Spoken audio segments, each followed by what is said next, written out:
السلام عليكم ورحمة الله وبركاته. إن الحمد لله نحمده ونستعينه ونستغفره ونعوذ بالله من شرور أنفسنا ومن سيئات أعمالنا. من يهده الله فلا مضل له ومن يضلله فلا هادي له. وأشهد أن لا إله إلا الله وأشهد أن محمدا عبده ورسوله. أما بعد فإن خير الحديث كتاب الله وخير الهدي هدي محمد صلى الله عليه وسلم وشر الأمور محدثاتها وكل محدثة بدعة وكل بدعة ضلالة وكل ضلالة في النار. أما بعد فأعوذ بالله من الشيطان الرجيم. بسم الله الرحمن الرحيم. النبي أولى بالمؤمنين من أنفسهم. আজকের সম্মানিত পরিচালক এবং শ্রোতামণ্ডলী, আমি আপনাদের সম্মুখে আজকে যে বিষয়টি নিয়ে আলোচনা করব সেটি হচ্ছে আমাদের শেষ নবী ইমামুল আম্বিয়া, ইমামুল আউলিয়া, ইমামুর রসুল, খাতামুন নবিয়্যিন হযরত মুহাম্মদ মুস্তাফা সাল্লাল্লাহু আলাইহি ওয়াসাল্লামের উম্মতের উপর যে অধিকার রয়েছে, যে রাইটস রয়েছে, সেই বিষয়গুলির কিছু উপস্থাপন করার প্রয়াস পাবো। আল্লাহ যেন আমাকে তৌফিক দান করেন। ওমা তৌফিক ইল্লা বিল্লাহ। রব্বি ইশরাহ লি সাদরি ওয়াসসির লি আমরি ওয়াহলুল উকদাতাম মিন লিসানি ইয়াফকাহু কওলি রব্বি জিদনি ইলমা রব্বি জিদনি ইলমা। ভাই সকল, আজকে যে আলোচনাটি করব এটা অন্য দিনের যে বক্তব্য সেই ধরনের ভাবে বলবো না, বরং আপনাদের সঙ্গে মত বিনিময়ের মতো করে কথা বলবো, যাতে বিষয়গুলি আপনাদের বুঝতে সুবিধা হয়। আর না হয় আমি হয়তো থ্রোলি বলে গেলাম, কিছু মাথার ওপর দিয়ে চলে গেল, আর কিছু হয়তো ঢুকলো। তারপরেও বিভিন্ন মানুষের যে জিজ্ঞাসু মন রয়েছে, হয়তো স্পিড বলার কারণে তার যে জিজ্ঞাসা ছিল সেটার উত্তর পেল না, কিংবা সঠিকভাবে না শুনতে পাওয়ার কারণে হয়তো কিছু এক্সট্রা প্রশ্ন এসে হাজির হলো। এই জন্য আমি আজকে যে আলোচনাগুলি করব সেটা অনেকটা মত বিনিময়ের মতো করব। আপনারা প্রত্যেকেই ধ্যান দিয়ে শুনবেন। যদি কারো কোনো দলিল নিয়ে, মানে আমি যে দলিলগুলো উপস্থাপন করব, তাতে যদি কারো কোনো আপত্তি থাকে জানাবেন, অসুবিধা হবে না ইনশাআল্লাহ। আমি আপনাদের সম্মুখে একটি আয়াত তেলাওয়াত করেছি। আয়াতটি হচ্ছে সূরা আহজাব, কোরআনের 33 নম্বর সূরা, এর 6 নম্বর আয়াত। এবং দ্বিতীয় যে হাদিসটি তেলাওয়াত করেছি সেটি হচ্ছে সহিহ মুসলিম কিতাবুল ঈমান, অর্থাৎ ঈমান অধ্যায়, এর 44 নম্বর হাদিস। এই আয়াত এবং হাদিসটিকে সম্মুখে রেখে আলোচনার শুরুয়াত করছি। এখন প্রশ্ন এখানে হতে পারে যে ভাই, রাসূল সাল্লাল্লাহু আলাইহি সাল্লামের যে অধিকার আপনি বললেন, এই অধিকার উম্মতের উপরে আবার কি ধরনের থাকতে পারে বা কেন থাকবে? যেমন আল্লাহর অধিকার হুকুকুল্লাহ, অর্থাৎ আল্লাহর অধিকার, হুকুকুল ইবাদ অর্থাৎ সৃষ্টির বা আল্লাহর যে বান্দা রয়েছে বান্দাদের অধিকার। বান্দাদের মধ্যে আল্লাহর সর্বশ্রেষ্ঠ বান্দা হলেন মুহাম্মদ রাসূলুল্লাহ সাল্লাল্লাহু আলাইহি সাল্লাম, তার অধিকার। আল্লাহর অধিকার কেন? আল্লাহ হলেন আমাদের স্রষ্টা আর আমরা হলাম সৃষ্টি। তো স্রষ্টার আনুগত্য করা বা স্রষ্টা যে উদ্দেশ্যে সৃষ্টি করেছেন সেই উদ্দেশ্যকে বাস্তবায়ন করা হচ্ছে সৃষ্টির উদ্দেশ্য। দলিল আপনারা জানেন, কোরআনে সূরা জারিয়াত নম্বর 51 আয়াত নম্বর 56, যে ওয়ামা খালাকতুল জিন্না ওয়াল ইনসা ইল্লা লিয়াবুদুন। আল্লাহ বলছেন আমি মানুষ এবং জিন জাতিকে সৃষ্টি করেছি কিসের জন্য? শুধুমাত্র তার ইবাদতের জন্য। আমি শুধু আমার ইবাদতের জন্য সৃষ্টি করেছি। তাহলে আল্লাহর উদ্দেশ্য হচ্ছে মানুষ যেন তার ইবাদত করে। তাহলে আল্লাহর অধিকার হচ্ছে মানুষের ইবাদত। এই ইবাদত আল্লাহ ছাড়া আপনি কারো করতে পারবেন না। অনুরূপভাবে নবী মুহাম্মদ রাসূলুল্লাহ সাল্লাল্লাহু আলাইহি সাল্লামের আমাদের প্রতি অধিকার রয়েছে। কেন? যেমন আল্লাহ আমাদেরকে সৃষ্টি করেছেন, তার অবদান রয়েছে আমাদের প্রতি। অনুরূপভাবে আমরা রাসূল সাল্লাল্লাহু আলাইহি সাল্লামের পূর্বে মানব জাতি এক গড্ডালিকা প্রবাহে অবস্থান করছিল, যেখানে ছিল পৌত্তলিকতা অর্থাৎ মূর্তি পূজা, যেখানে নারী পুরুষের মধ্যে বিশেষ করে নারীদের কোনো মর্যাদা ছিল না, কোনো মর্যাদা ছিল না। মানুষ পণ্য দ্রব্যের মতো, যেমন আজকে শাক সবজি বিক্রি হচ্ছে, ধান বিক্রি হচ্ছে, এভাবে মানুষ বিক্রি হতো। এক প্রকার উঁচু সম্প্রদায়ের মানুষ নিম্ন শ্রেণীর মানুষকে আপনার বিভিন্নভাবে নিপীড়ন নির্যাতন করেছে। যেমন ভারতবর্ষে আপনারা জানেন যে শূদ্র বৈশ্য বিভিন্ন রকম যে ভাগগুলো রয়েছে, উঁচু শ্রেণীর মানুষরা নিচু শ্রেণীর মানুষের উপরে অত্যাচার এখনও করছে। যাদেরকে আল্লাহ নিষ্কৃতি দিয়েছেন সেটা আলাদা, তাদের কথা স্বতন্ত্র। তো আল্লাহ রসুল সাল্লাল্লাহু আলাইহি সাল্লাম পৃথিবীতে যখন আগমন করলেন, পৃথিবীতে মানুষ আপনার বিভিন্ন রকম সমস্যার মধ্যে ছিল। তো আল্লাহ তাবারাকা ওয়া তাআলা নিজ অনুগ্রহে রসুল সাল্লাল্লাহু আলাইহি সাল্লামকে রহমত এবং উপকারী নিয়ামত হিসাবে আমাদের জন্য প্রেরণ করেছেন। তাহলে রসুল সাল্লাল্লাহু আলাইহি সাল্লাম আমাদের মুক্তির দূত, হিদায়াতের রাস্তা দেখিয়েছেন। তিনি অন্ধকার থেকে আলোর দিকে নিয়ে এসেছেন। আমাদের কি পরিচয় ছিল? কি পরিচয় ছিল? আমরা যে আজকে মুসলিম বলে পরিচয় দিচ্ছি, গর্ববোধ করছি, আমরা শ্রেষ্ঠ জাতি বলে পৃথিবীতে আমাদের পরিচয় বহন করছি, বা এককালীন যখন পৃথিবীতে দাঙ্গা, আপনার মারামারি, বিভিন্ন রকম যে বৈষম্য প্রথা আপনার ছিল, সেই সময় মুসলিমদের যারা ইসলাম কবুল করেছিলেন তারা আপনারা জানেন যে সাহাবীদের যুগ থেকে নিয়ে আপনার পরবর্তী অনেক যুগ তারা নিজেদেরকে বা নিজেদের পরিচয় বীর্যবান জাতি হিসেবে দিয়েছিলেন। আর সেই জন্য আমরা গর্ববোধ করি। পৃথিবীর মানুষ সত্যি কথা বলতে কি, যে আজকে বাড়িতে পায়খানা করেছেন, আপনারা কি জানেন এগুলো মুসলিমদের অবদান? মুসলিমদের অবদান। কারণ যখন মুসলিমরা নিজেদের আব্রু, নিজেদের ইজ্জত রক্ষার জন্য বাড়িতে পায়খানা করে, তখন আমাদের ভারতবর্ষের হিন্দুরা যে এরা কোন জাতি নিজের পায়খানা বাড়িতে করে, তাই বলেছিল। এই পায়খানা বা আরো অন্যান্য যে জিনিসগুলো, এই যে আরেকটা কথা এই ক্ষেত্রে বলে দেই, বিশেষ করে আমরা নোড়া বলেন, আমাদেরকে নোড়া বলে না হিন্দু। আপনারা জানেন যে এর ইতিহাস কি? আপনারা দেখবেন এখন যারা এই জয় ভীম বলে আম্বেদকরের যে দলটা, আম্বেদকরকে যারা ভালোবাসে, যারা বলছে, এদের মধ্যে একটা দল আছে যাদের গলায় ভাঁট ঝুলে, দেখেছেন কি কেউ ফেসবুকে? গলায় ভাঁট ঝুলছে। এরা ন্যাড়া হয়ে থাকতো, সমাজে কোনো প্রাধান্য ছিল না, এদের সমাজে প্রাধান্য ছিল না। ব্রাহ্মণ্যবাদী যারা রাস্তা দিয়ে যখন চলতো, এই রাস্তায় থুতু ফেললে তাদের শাস্তি হতো, এই জন্য নিজের থুতু তারা ভাঁড়ে ফেলতো। সন্ধ্যেবেলায় মাঠের কোনো পুকুরে বা কোথাও তারা ধুয়ে আসতো। এই লোকগুলো শুধুমাত্র ইসলামের ছায়াতলে এসেছে এবং নিজেদেরকে নিষ্কৃতির জন্য যখন দলে দলে তারা ইসলামে দীক্ষিত হয়েছে, তখন এই ন্যাড়া মানুষগুলোকে অপভ্রংশ, নোড়া হিসাবে এখন পরিচয় আমরা যেটা বহন করি, ওই ন্যাড়া থেকে নোড়া, এটা হচ্ছে অপভ্রংশ, এটা এসেছে।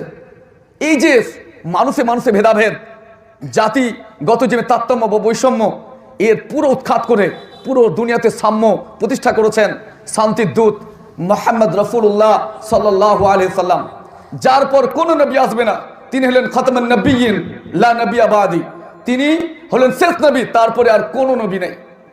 আমরা জানি যে জিল্লি নবী বলে এক শ্রেণীর শয়তান, সর্বজন স্বীকৃত কাফির, কাদিয়ানি, যাদের সঙ্গে উঠা বসা, চলাফেরা, বিবাহ, শাদী এবং সবকিছু হারাম, সর্বজন স্বীকৃত তারা মুরতাদ এবং কাফির। কাদিয়ানি সর্বজন স্বীকৃত মুরতাদ এবং কাফির, এদের সঙ্গে কোনো প্রকার সম্পর্ক রক্ষা করা যেতে পারে না। আমরা যারা সুন্নি রয়েছে, যারা আহলে সুন্নাত ওয়াল জামাত রয়েছে, তাদের দৃষ্টিতে, তাদের উসুল অনুযায়ী, তাদের আকীদা অনুযায়ী তারা রিসালাতের ক্ষেত্রে তারা বাড়াবাড়ি করেছে এবং সীমালঙ্ঘন করেছে। এমনকি তারা জিল্লি নবী হিসাবে আপনার পাঞ্জাবের এক খবিস গোলাম আহমদ মির্জা কাদিয়ানি, তাকে তারা গ্রহণ করেছে। আমরা এর থেকে সম্পূর্ণরূপে পবিত্র। এই ধরনের ব্যক্তির সাথে আমাদের কারো কোনো সম্পর্ক থাকতে পারে না। যদি এতে কেউ সন্দেহ করে যে তারা কাফির, তো তারাও কাফির। এতে যদি কেউ সন্দেহ করে, তারাও কাফির। তাহলে কাদিয়ানি মুসলিম নয়, মুসলিম নয়, কাদিয়ানি মুসলিম নয়। সুন্নিদের মধ্যে যত ভাগ রয়েছে, হানাফি, সাফি, হাম্বলি, মালিকি, দেওবন্দি, বেরেলি, সকলের আহলে হাদিস যারা আমরা আহলে সুন্নাতুল জামাতের অন্তর্ভুক্ত রয়েছি, সকলের দৃষ্টিতে তারা কাফির। কেননা রাসূল সাল্লাল্লাহু আলাইহি ওয়াসাল্লামের যে হক, যে অধিকার, তার সেটাকে তারা ধ্বংস করেছে, তারা শেষ করেছে। তো রাসূল সাল্লাল্লাহু আলাইহি ওয়াসাল্লামের পর আর কোনো নবী আসতে পারে না। তো এই মুক্তির দূত, তার আমাদের প্রতি অধিকার রয়েছে এই কারণেই যে এত অবদান তার আমাদের প্রতি রয়েছে, আর সেই অবদানের দাবি হচ্ছে আমাদের উপর তার অধিকার। এই জন্য আল্লাহ তাবারক ওয়া তাআলা, শুধু আমরাই বলছি না, বরং আল্লাহ তাবারক ওয়া তাআলা সূরা আহজাব সূরা নম্বর 33 আয়াত নম্বর 6 বলেছেন যে নবী সাল্লাল্লাহু আলাইহি ওয়াসাল্লাম আউলা বিল মুমিনিনা মিন আনফুসিহিম, মুমিনদের নিজের জানের থেকেও, নিজের প্রাণের থেকেও অধিক ভালোবাসার যোগ্য, অধিক হকদার। তাহলে কোরআনের দলিল দ্বারা কি প্রমাণিত হলো যে নবীর ভালোবাসা নিজের জানের থেকেও বেশি কিনা?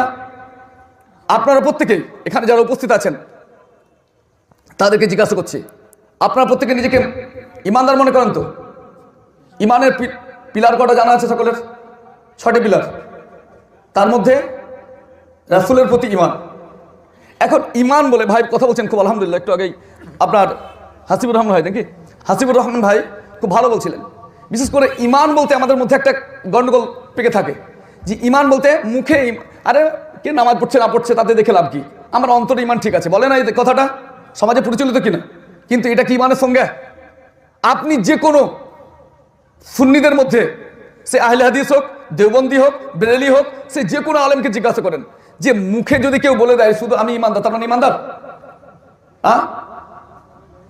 আপনারা জানেন যে কাদরিয়া, মুতাজিলা, বিভিন্ন রকম আরো বাতিল ফিরকা রয়েছে, বিভিন্ন বাতিল ফিরকা রয়েছে, তাদের এইসব আকীদা। কেউ বলে শুধু অন্তরে একবার মুখে বলে দিল লা ইলাহা ইল্লাল্লাহ মানে যথেষ্ট, কেউ বলে অন্তর বিশ্বাস করলে মানে যথেষ্ট। এটা তো আহলে সুন্নাত ওয়াল জামাতের আকীদা না। ঈমান কি? ঈমানের সংজ্ঞা রয়েছে যথেষ্ট। আল ঈমানু হুয়া তাসদীক বিল কলব, ইকরার বিল লিসান, আমল বিল আরকান, ইয়াজিদু বিত তাআতি ওয়া ইয়ানকুসু বিল মাআসি। এটা হচ্ছে ঈমানের সংজ্ঞা। ঈমান হচ্ছে 3টি জিনিসের সমন্বয়। একটা হচ্ছে অন্তরে বিশ্বাস, মুখে বলা এবং কাজে পরিণত করা। আর এই ঈমান যত আল্লাহ এবং তার রাসূলের আনুগত্যমূলক কাজ করবেন তত বাড়বে। আর যখন আপনি নাফরমানি করবেন, আল্লাহর দ্রোহিতা করবেন, রাসূলের বিরুদ্ধাচরণ করবেন, তখন কমে যাবে। তাহলে মুখে ঈমানদার বললে যথেষ্ট নয়, আপনি যেটাকে স্বীকার করেছেন, বিশ্বাস করেছেন, সেটা মুখেও বলতে হবে, কাজে পরিণত করতে হবে। কিনা ভাই? মুখে বলতে হবে এবং কাজে পরিণত করতে হবে। আর এই কাজে যত পরিণত করবেন, যত আল্লাহ এবং তার রাসূলের অনুগত হয়ে চলবেন, তত ঈমান বাড়বে না বাড়বে না? ঈমান বাড়বে। এখন রাসূল সাল্লাল্লাহু আলাইহি সাল্লাম যাকে আল্লাহ তাবারক ওয়া তাআলা শান্তির দূত হিসেবে পাঠিয়েছেন, এ ব্যাপারে আল্লাহ তাবারক ওয়া তাআলা রাসূল সাল্লাল্লাহু আলাইহি ওয়াসাল্লামের একটি গুণ বর্ণনা করছেন। দলিলটা এসেছে সূরা আহকাফ, সূরা কাহফ সূরা নম্বর 18 আয়াত নম্বর 6, যে লাআল্লাকা যাকিউন নাফসাকা, হে নবী সাল্লাল্লাহু আলাইহি সাল্লাম, মনে হচ্ছে আপনি তাদের চিন্তায় নিজের জানকে বিনাশ করে ফেলবেন, নিজেকে ধ্বংস করে দেবেন। আপনি চিন্তা করুন উম্মতের জন্য রাসূল সাল্লাল্লাহু আলাইহি সাল্লাম কত চিন্তিত, রাসূল সাল্লাল্লাহু আলাইহি সাল্লাম কত চিন্তিত, কত ব্যথিত। আপনি নিজের জন্য অত চিন্তিত নয়, আমরা নিজেরা। আপনি তো কেউ পৃথিবীতে, একটা জিনিস আপনার তার আগে বলি, পৃথিবীতে কোনো ব্যক্তি আছে রাসূল সাল্লাল্লাহু আলাইহি সাল্লাম বা নবী সাল্লাল্লাহু আলাইহি সাল্লাম ব্যতীত কেউ জান্নাত জাহান্নাম দেখেছে? কেউ আছে কি? আছে কি? তাহলে জান্নাত এবং জাহান্নাম কে দর্শন করেছেন? নবী সাল্লাল্লাহু আলাইহি সাল্লাম। তো জান্নাত এবং জাহান্নামের রাস্তা কে বলতে পারবেন? নবী সাল্লাল্লাহু আলাইহি সাল্লাম। জান্নাতের সুসংবাদ, জান্নাতের যে আপনার আরাম আয়েশ বা জান্নাতের যে বর্ণনা, সেটা সবথেকে ভালো কে দিতে পারবেন? নবী সাল্লাল্লাহু আলাইহি সাল্লাম। অনুরূপভাবে জাহান্নামের ভয়াবহতা কে সব থেকে দিতে পারবেন? নবী সাল্লাল্লাহু আলাইহি সাল্লাম। তো জাহান্নামের যে ভয়াবহতা, সেটা তিনি চাক্ষুষ দর্শন করেছেন, নিজের চক্ষু দিয়ে দেখেছেন। সবে মিরাজে যাওয়ার পর তিনি দেখেছেন না দেখেননি? দেখেছেন। তো জাহান্নামের যে ভয়াবহতা তিনি দেখেছেন, আর এই দেখার পর নিজের উম্মতের জন্য তিনি এতটাই ব্যথিত। আপনারা জানেন যে সকল নবী কি করবে? ইয়া নাফসি ইয়া নাফসি, হে আমার নাফস, হে নিজের নাফস, ইয়া নাফসি করবে না? কিন্তু আমাদের নবী কি করবেন? ইয়া উম্মতি ইয়া উম্মতি, আপনি বলেন নিজের জন্য কতটুকু দোয়া করেন? কতটুকু দোয়া করেন? খুবই কম। আপনার যে সব থেকে ভালোবাসার ব্যক্তি, হতে পারে আপনার বাপ, হতে পারে আপনার মা, হতে আপনার ছেলে, হতে পারে আপনার স্ত্রী বা আপনার ভাই, তারা কতটুকু আপনার জন্য দোয়া করেন? কিন্তু রাসূল সাল্লাল্লাহু আলাইহি ওয়াসাল্লাম তিনি সবসময় ইয়া উম্মতি, ইয়া উম্মতি, ইয়া উম্মতি বলতে পারছেন? তো আল্লাহ রাসূল সাল্লাল্লাহু আলাইহি সাল্লাম উম্মতের জন্য এতটাই ব্যথিত, তো তার প্রতি দাবি থাকবে না? এই জন্যই আল্লাহ তাবারক ওয়া তাআলা কোরআনের সূরা আত-তাওবা সূরা নম্বর 9 আয়াত নম্বর 188 বলেছেন যে লাকাদ জাআকুম রাসূলুম মিন আনফুসিকুম, অবশ্যই তোমাদের নিকটে এসেছে তোমাদের নিজেদের মধ্যে থেকে একজন রাসূল।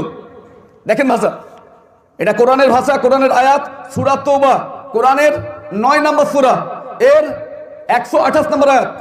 আমি যে আয়াত এবং দলিলগুলো বলছি সেগুলো আপনারা মোবাইল রেকর্ডিং করতে পারেন। পরবর্তীতে আপনারা যদি কেউ দেওবন্দি ভাই হন, তাদের যে অনুবাদ রয়েছে তাতে দেখবেন। যদি কেউ কাঞ্জুল ইমান বা আহমদ খান বেলেরবির অনুসারী হয়ে থাকেন, তার অনুবাদ দেখবেন, বা আরও অন্যান্য যে কোনো অনুবাদ। এক কথায় মোবাইল বা ল্যাপটপ যারা ব্যবহার করেন, নেটে গিয়ে যা সার্চ করবেন সবারই পাবেন।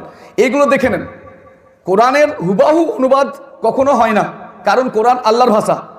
মানুষ এই জন্য আরব থেকে যত কোরআনের অনুবাদ বের হয় সেগুলোতে আপনার বলা হয় অর্থের অনুবাদ, অর্থাৎ যেটা অর্থ বোঝা গেছে তার অনুবাদ করা হয়েছে। কোরআন আপনারা জানবেন যে সর্বকালের জন্য খোরাক বহনকারী, যখন এসেছে তখনও এবং কিয়ামত অবধি যত মানুষ আসবে তাদের জন্য সকলের খোরাক বহন করবে। এই জন্য কোরআনের যে প্রত্যেকটা জিনিস হুবাহু আপনি বুঝে যাবেন এটা নয়, কিন্তু প্রত্যেকটা যুগে, যেমন আমাদের যুগে আমরা খোরাক বহন পেয়ে যাবো এখান থেকে, পরবর্তী যে যুগে আসবে সেই যুগে বিজ্ঞানের যুগে বিজ্ঞানের খোরাক পাচ্ছি, বিজ্ঞানের অনেক জিনিস আমরা পাচ্ছি। তো রাসূল সাল্লাল্লাহু আলাইহি সাল্লাম কি আল্লাহ তাবারক ওয়া তাআলা শেষ নবী করে পাঠিয়েছেন, শেষ নবী করে পাঠিয়েছেন। তারপরে আর কোনো নবী আসবে না, আসবো ইনশাল্লাহ এই বিষয়ে পরবর্তীতে আলোচনায়। তো তারপরে আর কোনো নবী আসবে না, আর তিনি শেষ নবী। তো তিনি এমন এক নবী যিনি প্রত্যেকেই একটি সম্প্রদায়ের জন্য এসেছিলেন, একটি জাতির জন্য, একটা মহল্লা বা একটা গ্রাম বা একটা এলাকার জন্য এসেছেন। কিন্তু আমাদের নবী তার সময় থেকে নিয়ে কিয়ামত অবধি যত মানুষ আসবে তাদের জন্য, এবং যত নবী এবং রাসূল সকলের নবী, সকলের ইমাম। আপনারা জানেন যে বাইতুল মাকদিসে তিনি ইমামতি করেছেন না সকল নবীর? শুনেছেন না শোনেনি? মিরাজে গিয়ে প্রত্যেকটা নবীর ইমামতি করেছেন। তো তিনি ইমামুল আম্বিয়া, সমস্ত নবীদের ইমাম। তো এই নবী সাল্লাল্লাহু আলাইহি ওয়াসাল্লাম তিনি জাহান্নাম দেখেছেন। দেখার পর তিনি উম্মতের যে জন্য তার যে ব্যথা, তার যে দরদ, সেটা এত কঠিন, এত করুণ। আল্লাহ তাবারক ওয়া তাআলা তার কথা বলছেন যে তিনি মনে হচ্ছে যে হে নবী, আপনি আপনার প্রাণকে বিনাশ করে ফেলবেন এই উম্মতের চিন্তায়, উম্মতের চিন্তায়। আল্লাহ তাবারক ওয়া তাআলা তাই বলছেন তার ব্যাপারে যে তিনি কতটা ব্যথা ভোগ করেন।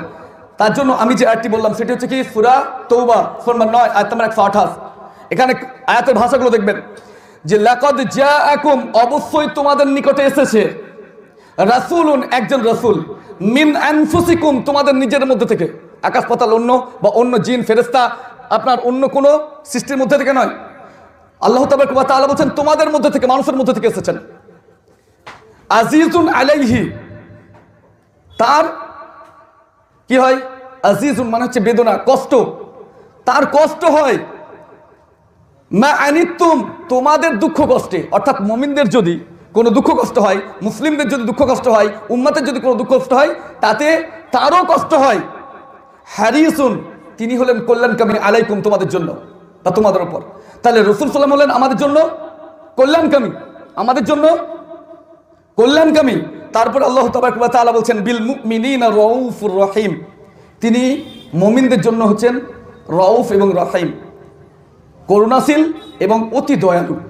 তাহলে রাসূল সাল্লাল্লাহু আলাইহি ওয়াসাল্লাম মুমিনদের জন্য করুণাশীল এবং দয়ালু এবং কল্যাণকামী, এবং আমাদের যদি কষ্ট হয় তাতে তিনি কষ্ট পান। তাহলে আপনি বলুন, আমরা নিজেকে, এখানে যতগুলি আছে ভাই, যতগুলি লোক রয়েছে, প্রত্যেকেরই কথা ভাবেন যে এখানে ভাই বাপ যার জয় হোক না কেন, সাময়িক কষ্ট হয়, কিন্তু সবসময় তো ব্যতীত হয় না, সাময়িক ভালোবাসা থাকে। রাসূল সাল্লাল্লাহু আলাইহি ওয়াসাল্লামের ভালোবাসা যেটা চিরন্তন, এমনকি কিয়ামতের মাঠেও সেই ভালোবাসা ইয়া উম্মতি করবে না। কেমন ব্যথা ভেবেছেন? তো তার অধিকার থাকা স্বাভাবিক।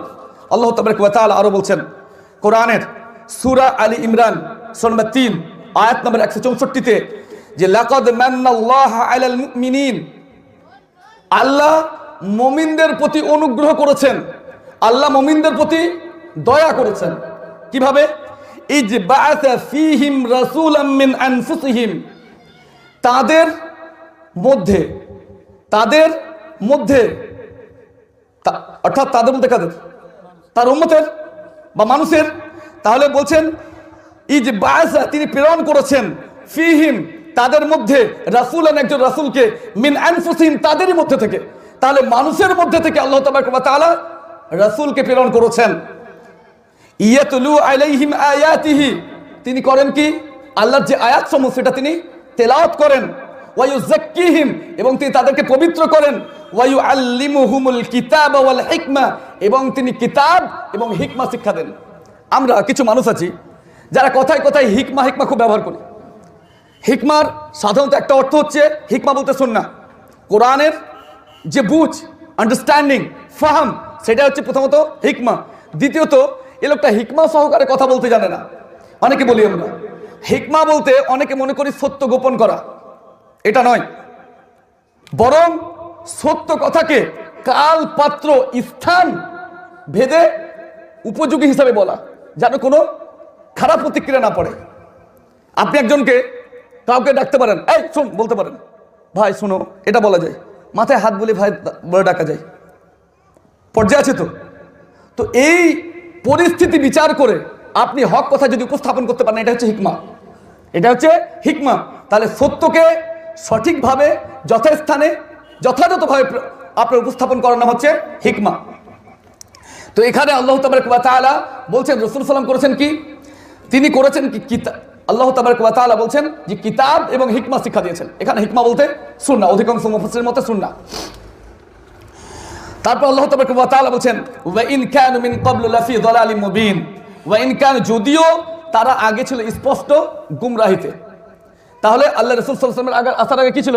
সবাই গুমরাহিতে ছিল, পথভ্রষ্টতা ছিল। তাহলে আমরা বুঝতে পারলাম যে রাসূল সাল্লাল্লাহু আলাইহি ওয়াসাল্লামের ব্যাপারে এখন তার তো অধিকার থাকবেই, যিনি এত উম্মতের জন্য চিন্তিত। আমি যদি আপনাকে শুধু ভাই ভাই করে দিই একতরফা, আর আপনি আমাকে অ্যাভয়েড করবেন, এটা কি হয়? তাহলে আপনি বলুন যে উম্মতের জন্য নবী মুহাম্মদুর রাসূলুল্লাহ সাল্লাল্লাহু আলাইহি ওয়াসাল্লাম যদি এত চিন্তিত হন, এত ব্যথিত হন, এত কল্যাণকামী হন, এত দয়াদ্র হন, তাহলে আপনার কি হক জমে না যে তা আপনার প্রতি তার কোনো অধিকার রয়েছে? অবশ্যই এই অধিকারগুলো অনেক আছে। তার মধ্যে আমি সাধারণত আপনাদের কাছে মোটামুটি 8টি অধিকার। এক হচ্ছে, প্রথমত 8টি বলে দেই, সময় কতটুকু বাবা যায় না, সংক্ষিপ্ত কিছু ক্ষেত্রে বলতেই হবে। এক হচ্ছে তার প্রতি ঈমান আনা। 2 নম্বর হচ্ছে তার ইতাআত বা আনুগত্য বা অনুসরণ করা। 3 নম্বর হচ্ছে তার প্রতি মুহাব্বত বা ভালোবাসা। 4 নম্বর হচ্ছে তার সমর্থন, সহযোগিতা করা। 5 নম্বর আল্লাহ রাসূল সাল্লাল্লাহু আলাইহি ওয়াসাল্লামের যে দাওয়াত ছিল সেটা প্রচার বা পাবলিসিটি করা, সেই দাওয়াতটাকে আম করা, সাধারণ মাঝে আরো ছড়িয়ে দেওয়া। তারপরে তাকে সম্মান করা। তারপরে আপনার 7 নম্বর হচ্ছে তার প্রতি দরুদ এবং সালাম প্রেরণ করা। নবী মুহাম্মদ রাসূলুল্লাহ সাল্লাল্লাহু আলাইহি ওয়াসাল্লামের প্রতি দরুদ এবং সালাম প্রেরণ করা। যদি কেউ দরুদ এবং সালাম না প্রেরণ করে, তাহলে তাকে আমি আমার যতটুকু পড়াশোনা তাতে আমি মুসলিম মনে করি না। যদি কেউ নবীর প্রতি দরুদ এবং সালাম না প্রেরণ করে, তাহলে সে মুসলিম নয়। বাকি লাস্টে আল্লাহ রাসূল সাল্লাল্লাহু আলাইহি ওয়াসাল্লামের যে দুশমন, তাকে দুশমন মনে করা, যে বন্ধু বা দোস্ত, তাকে দোস্ত মনে করা। এটা হচ্ছে 8টা পয়েন্ট। আমি এই 8টা পয়েন্টের উপরে ধীরে ধীরে আলোচনা করব। যদি কারো বুঝতে হয়, অসুবিধা হয়, বলবেন, থেমে বলবো। কারণ আমার এটা উদ্দেশ্য নয় যে আমি থ্রোলি বলে চলে গেলাম, কেউ বুঝলেন না, এটা নয়। আমি যতটুকু পারবো, অল্প হোক বলে সেটুকুই বলবো।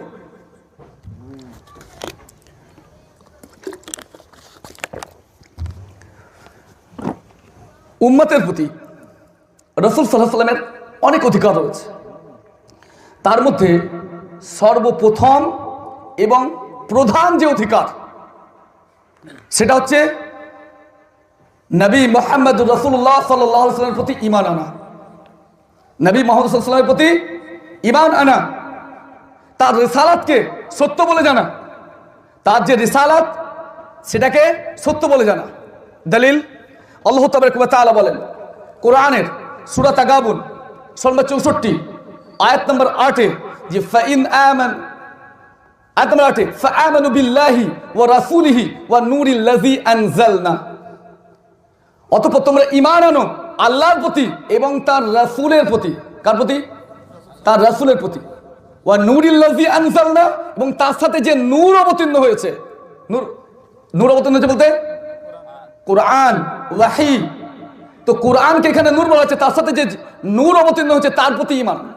তো আল্লাহ নির্দেশ দিলেন এখানে যে তোমরা ঈমান আনয়ন করো আল্লাহর প্রতি, তার রাসূলের প্রতি, এবং যে নূর অবতীর্ণ করেছেন তার সাথে সেই নূরের প্রতি ঈমান আনো। দ্বিতীয় দলিল সূরা হুজরাত সূরা নম্বর 49 আয়াত নম্বর 15 আল্লাহ তাবারক ওয়া তাআলা বলেন যে ইন্নামাল মুমিনুনা আল্লাযীনা আমানু বিল্লাহি ওয়া রাসূলিহি। মুমিন তো তারাই, ইন্নামাল মুমিনুনা, মুমিন তো তারাই, আল্লাযীনা আমানু বিল্লাহ, যারা আল্লাহর প্রতি ঈমান আনে, ওয়া রাসূলিহি, এবং তার রাসূলের প্রতি ঈমান আনে, থুম্মা লাম ইয়ারতাবু, এবং তাতে কোনো প্রকার সন্দেহ সংশয় করে না। তাহলে বোঝা যাচ্ছে যে আল্লাহ তাবারক ওয়া তাআলা মুমিনদের সঙ্গে এখানে কি দিলেন? সংজ্ঞা কি দিলেন? মুমিন কারা? মুমিন তারাই যারা আল্লাহর প্রতি ঈমান আনে এবং রাসূলের প্রতি ঈমান আনে এবং তাতে কোনো প্রকার সন্দেহ করে না। যদি সন্দেহ থাকে তাহলে মুমিন থাকতে পারে না। তাহলে মুমিন তারাই যারা বিনা সন্দেহে এমন এক বিশ্বাস আনয়ন করেছে যে রাসূলের প্রতি এবং আল্লাহর প্রতি, যে বিশ্বাস কখনো ভাঙবে না। অতএব যদি কোনো খ্রিস্টান বা ইহুদি নাসারা পরিচালিত বিশেষ করে কাদিয়ানি বা এই জাতীয় যদি কোনো সংগঠন বা কোনো দল টাকা পয়সা বা প্রলোভন দিয়ে যদি রাসূল সাল্লাল্লাহু আলাইহি ওয়াসাল্লামের প্রতি ঈমান আনার পরেও যদি অন্য কারো প্রতি বিশ্বাস স্থাপন করতে বলে, আপনি করবেন? করবেন? কারণ মুমিন তারাই যারা কোনো প্রকার সন্দেহ করবে না, দুনিয়াতে বিষয়কে প্রাধান্য দেবে না, আল্লাহ এবং তার রাসূলের প্রতি যেভাবে ঈমান এনেছে এই ঈমানটা অটল হবে। এই ঈমান কখনো ভাঙবে না। যদি ভেঙে যায় তাহলে সে বেঈমান হয়ে যাবে, আর বেঈমান ঈমানদার নয়। এখন রাসূল সাল্লাল্লাহু আলাইহি ওয়াসাল্লামের প্রতি ঈমান যদি কেউ আনে তাহলে কি হবে? এই ঈমান আনাকে আল্লাহ তাবারক ওয়া তাআলা জাহান্নামের যে শাস্তি বা দুনিয়াবি যে শাস্তি, আযাবে ইলাহি, এক কথায় আল্লাহ যে আযাব, এই আযাব থেকে বাঁচার কারণ হিসেবে বর্ণনা করেছেন। রাসূলের প্রতি ঈমান তথা নবী মুহাম্মদ রাসূলুল্লাহ সাল্লাল্লাহু আলাইহি ওয়াসাল্লামের প্রতি ঈমান আনাকে আল্লাহ তাবারক ওয়া তাআলা আযাব বা শাস্তি থেকে বাঁচার কারণ হিসেবে বর্ণনা করেছেন। দলিল হচ্ছে সূরা সফ সূরা নম্বর 61 আয়াত নম্বর 10 এবং 11 আল্লাহ তাবারক ওয়া তাআলা বলছেন যে ইয়া আইয়ুহাল্লাযীনা আমানু, হে ঈমানদারগণ, হাল আদুল্লুকুম আলা তিজারাতিন, আমি কি তোমাদেরকে এমন এক ব্যবসার কথা বলে দেব? আমি কি তোমাদেরকে এমন এক ব্যবসার কথা বলবো? কে বলছেন? আল্লাহ বলছেন। সেটা কি? যে তুনজিকুম মিন আযাবিন আলীম, যা তোমাদেরকে যন্ত্রণাদায়ক শাস্তি, যন্ত্রণাদায়ক আযাব, কঠিনতম আযাব, তা থেকে রক্ষা করবে, তা থেকে বাঁচাবে। সেটা কি? আল্লাহ তাবারক ওয়া তাআলা বলছেন তুমিনুনা বিল্লাহি ওয়া রাসূলিহি, আর সেটা হচ্ছে আল্লাহর প্রতি ঈমান এবং তার রাসূলের প্রতি ঈমান। তাহলে আমরা এই আয়াত থেকে কি বুঝলাম? যে আল্লাহ রাসূলের প্রতি ঈমান এবং আল্লাহর প্রতি ঈমান আনা হচ্ছে জাহান্নামের আযাব তথা আযাব থেকে বাঁচার কারণ।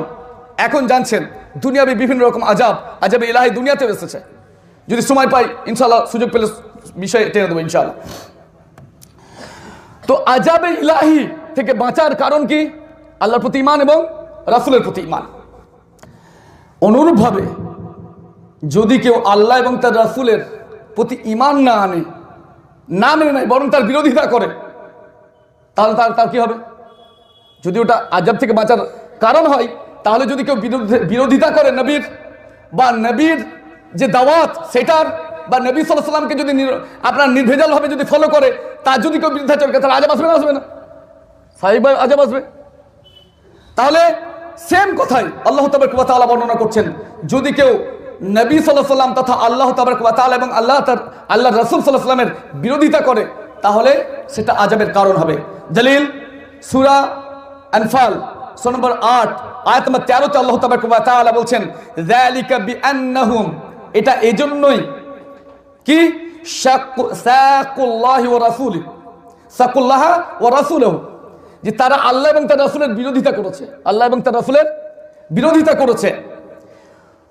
ওয়া মান ইউসাকিল্লাহ ওয়া রাসূলুহু, যে কেউ আল্লাহ এবং তার রাসূলের বিরোধিতা করে তাহলে কি হবে? ইন্নাল্লাহা শাদীদুল ইকাব, নিশ্চয় আল্লাহ তাবারক ওয়া তাআলা শাস্তি দানে কঠোর। তাহলে আল্লাহর দয়া বলে কিছু থাকবে না। তখন আল্লাহ এবং তার রাসূলের বিরোধিতা করবেন, আল্লাহ এবং তার রাসূলের বিরুদ্ধাচরণ করবেন, মুখে যতই বড় বড় বাত করেন, যতই বড় বড় কথা বলেন, আল্লাহর শাস্তি থেকে কেউ বাঁচাতে পারবে না। বর্তমানে সোকল্ড মুসলিমরা আজ যে বিভিন্ন জায়গায় নির্যাতিত হচ্ছে, নিপীড়িত হচ্ছে, বিভিন্ন জায়গায় যে মাজলুম তারা, আজকে আপনি বলেন সিরিয়া, আজকে যদি আপনি বলেন আপনার মায়ানমার, আপনি বলেন ভারতবর্ষের বিভিন্ন জায়গা, বা আপনি ইসরায়েল বা আরো অন্যান্য জায়গা, সব জায়গায় মার খাচ্ছে কারা? এক কথায় মুসলিম। সে মুসলিম বেরেলি হোক, সে মুসলিম দেওবন্দি হোক, সে মুসলিম আহলে হাদিস হোক, সে মুসলিম আরো অন্যান্য হানাফি সাফি হাম্বলি মালিকি কেউ হোক না কেন, খাচ্ছে কে? মুসলিম। আর মাগনেওয়ালা বিভিন্ন নামে, কোথাও ইহুদি মারছে, কোথাও সিয়া মারছে, কোথাও সিয়ারা মারছে, কোথাও আপনার চাইনিজরা মারছে, কোথাও মারছে আপনার আপনার ব্রহ্ম ইয়ারা RSS মারছে, কোথাও মারছে আপনার যারা বুদ্ধিস্ট তারা।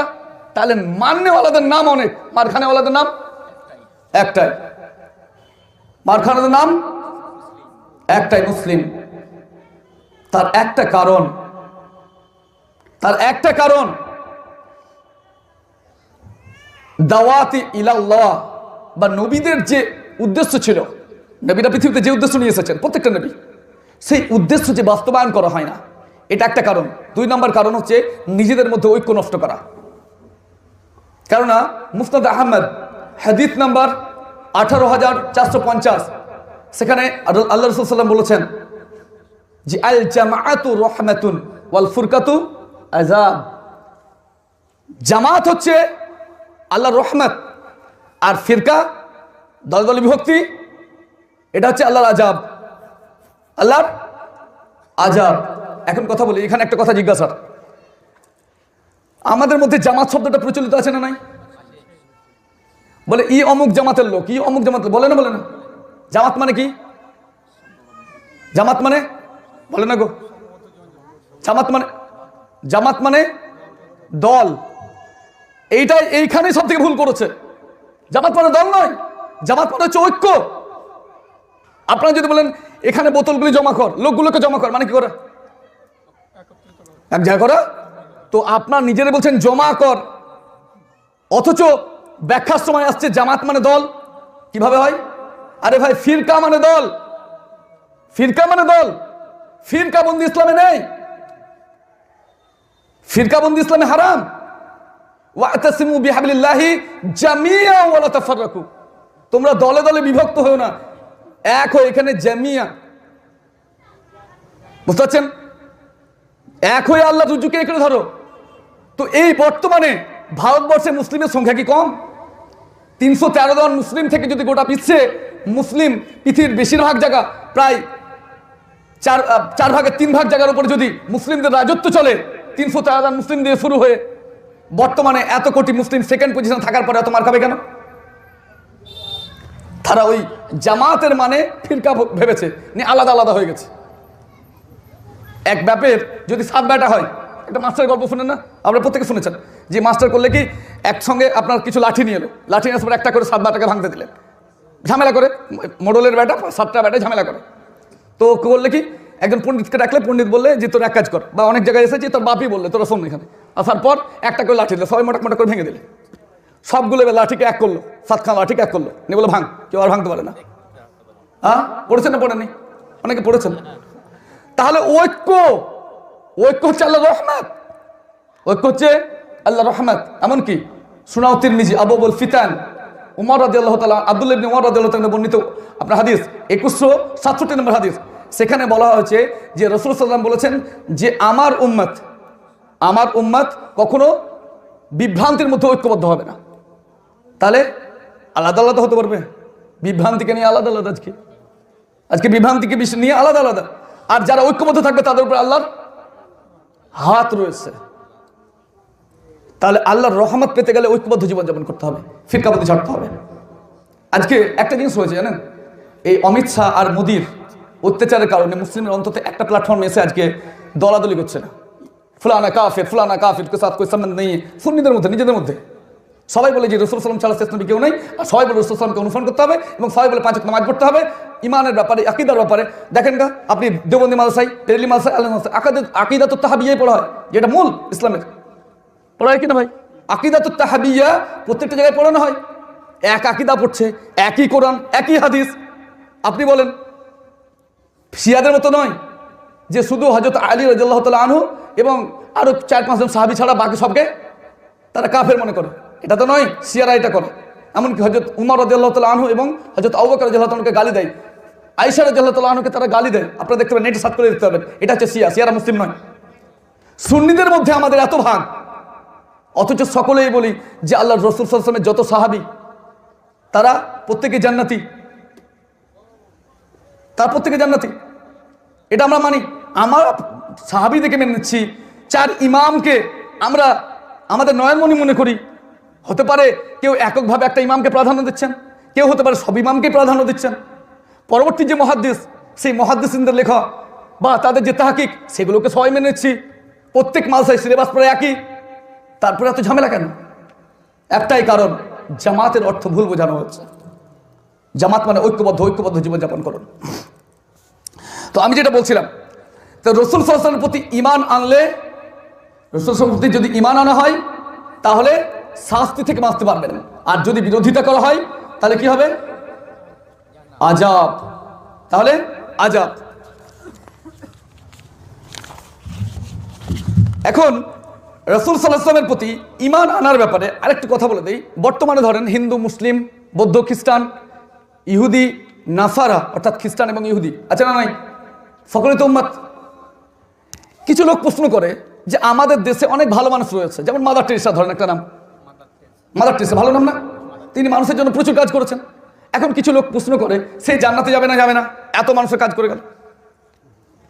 প্রশ্ন করে না, করেন না? ফাদখুলি ফি ইবাদি ওয়াদখুলি জান্নাতি। আপনারা জানেন তো, মুখস্থ ভাই বলে যে ইবাদত করলো সে জানতে দেবে। মাদার টেরেসা আল্লাহ জান্নাত ইবাদত করেছিল কখন? করেছিল কি? সেই মানুষের সেবা করেছে। কিয়ামত অবধি যত মানুষ থাকবে তখন তার কাছে নাম থেকে যাবে। যার জন্য করেছে তার কাছে নাম থাকলো।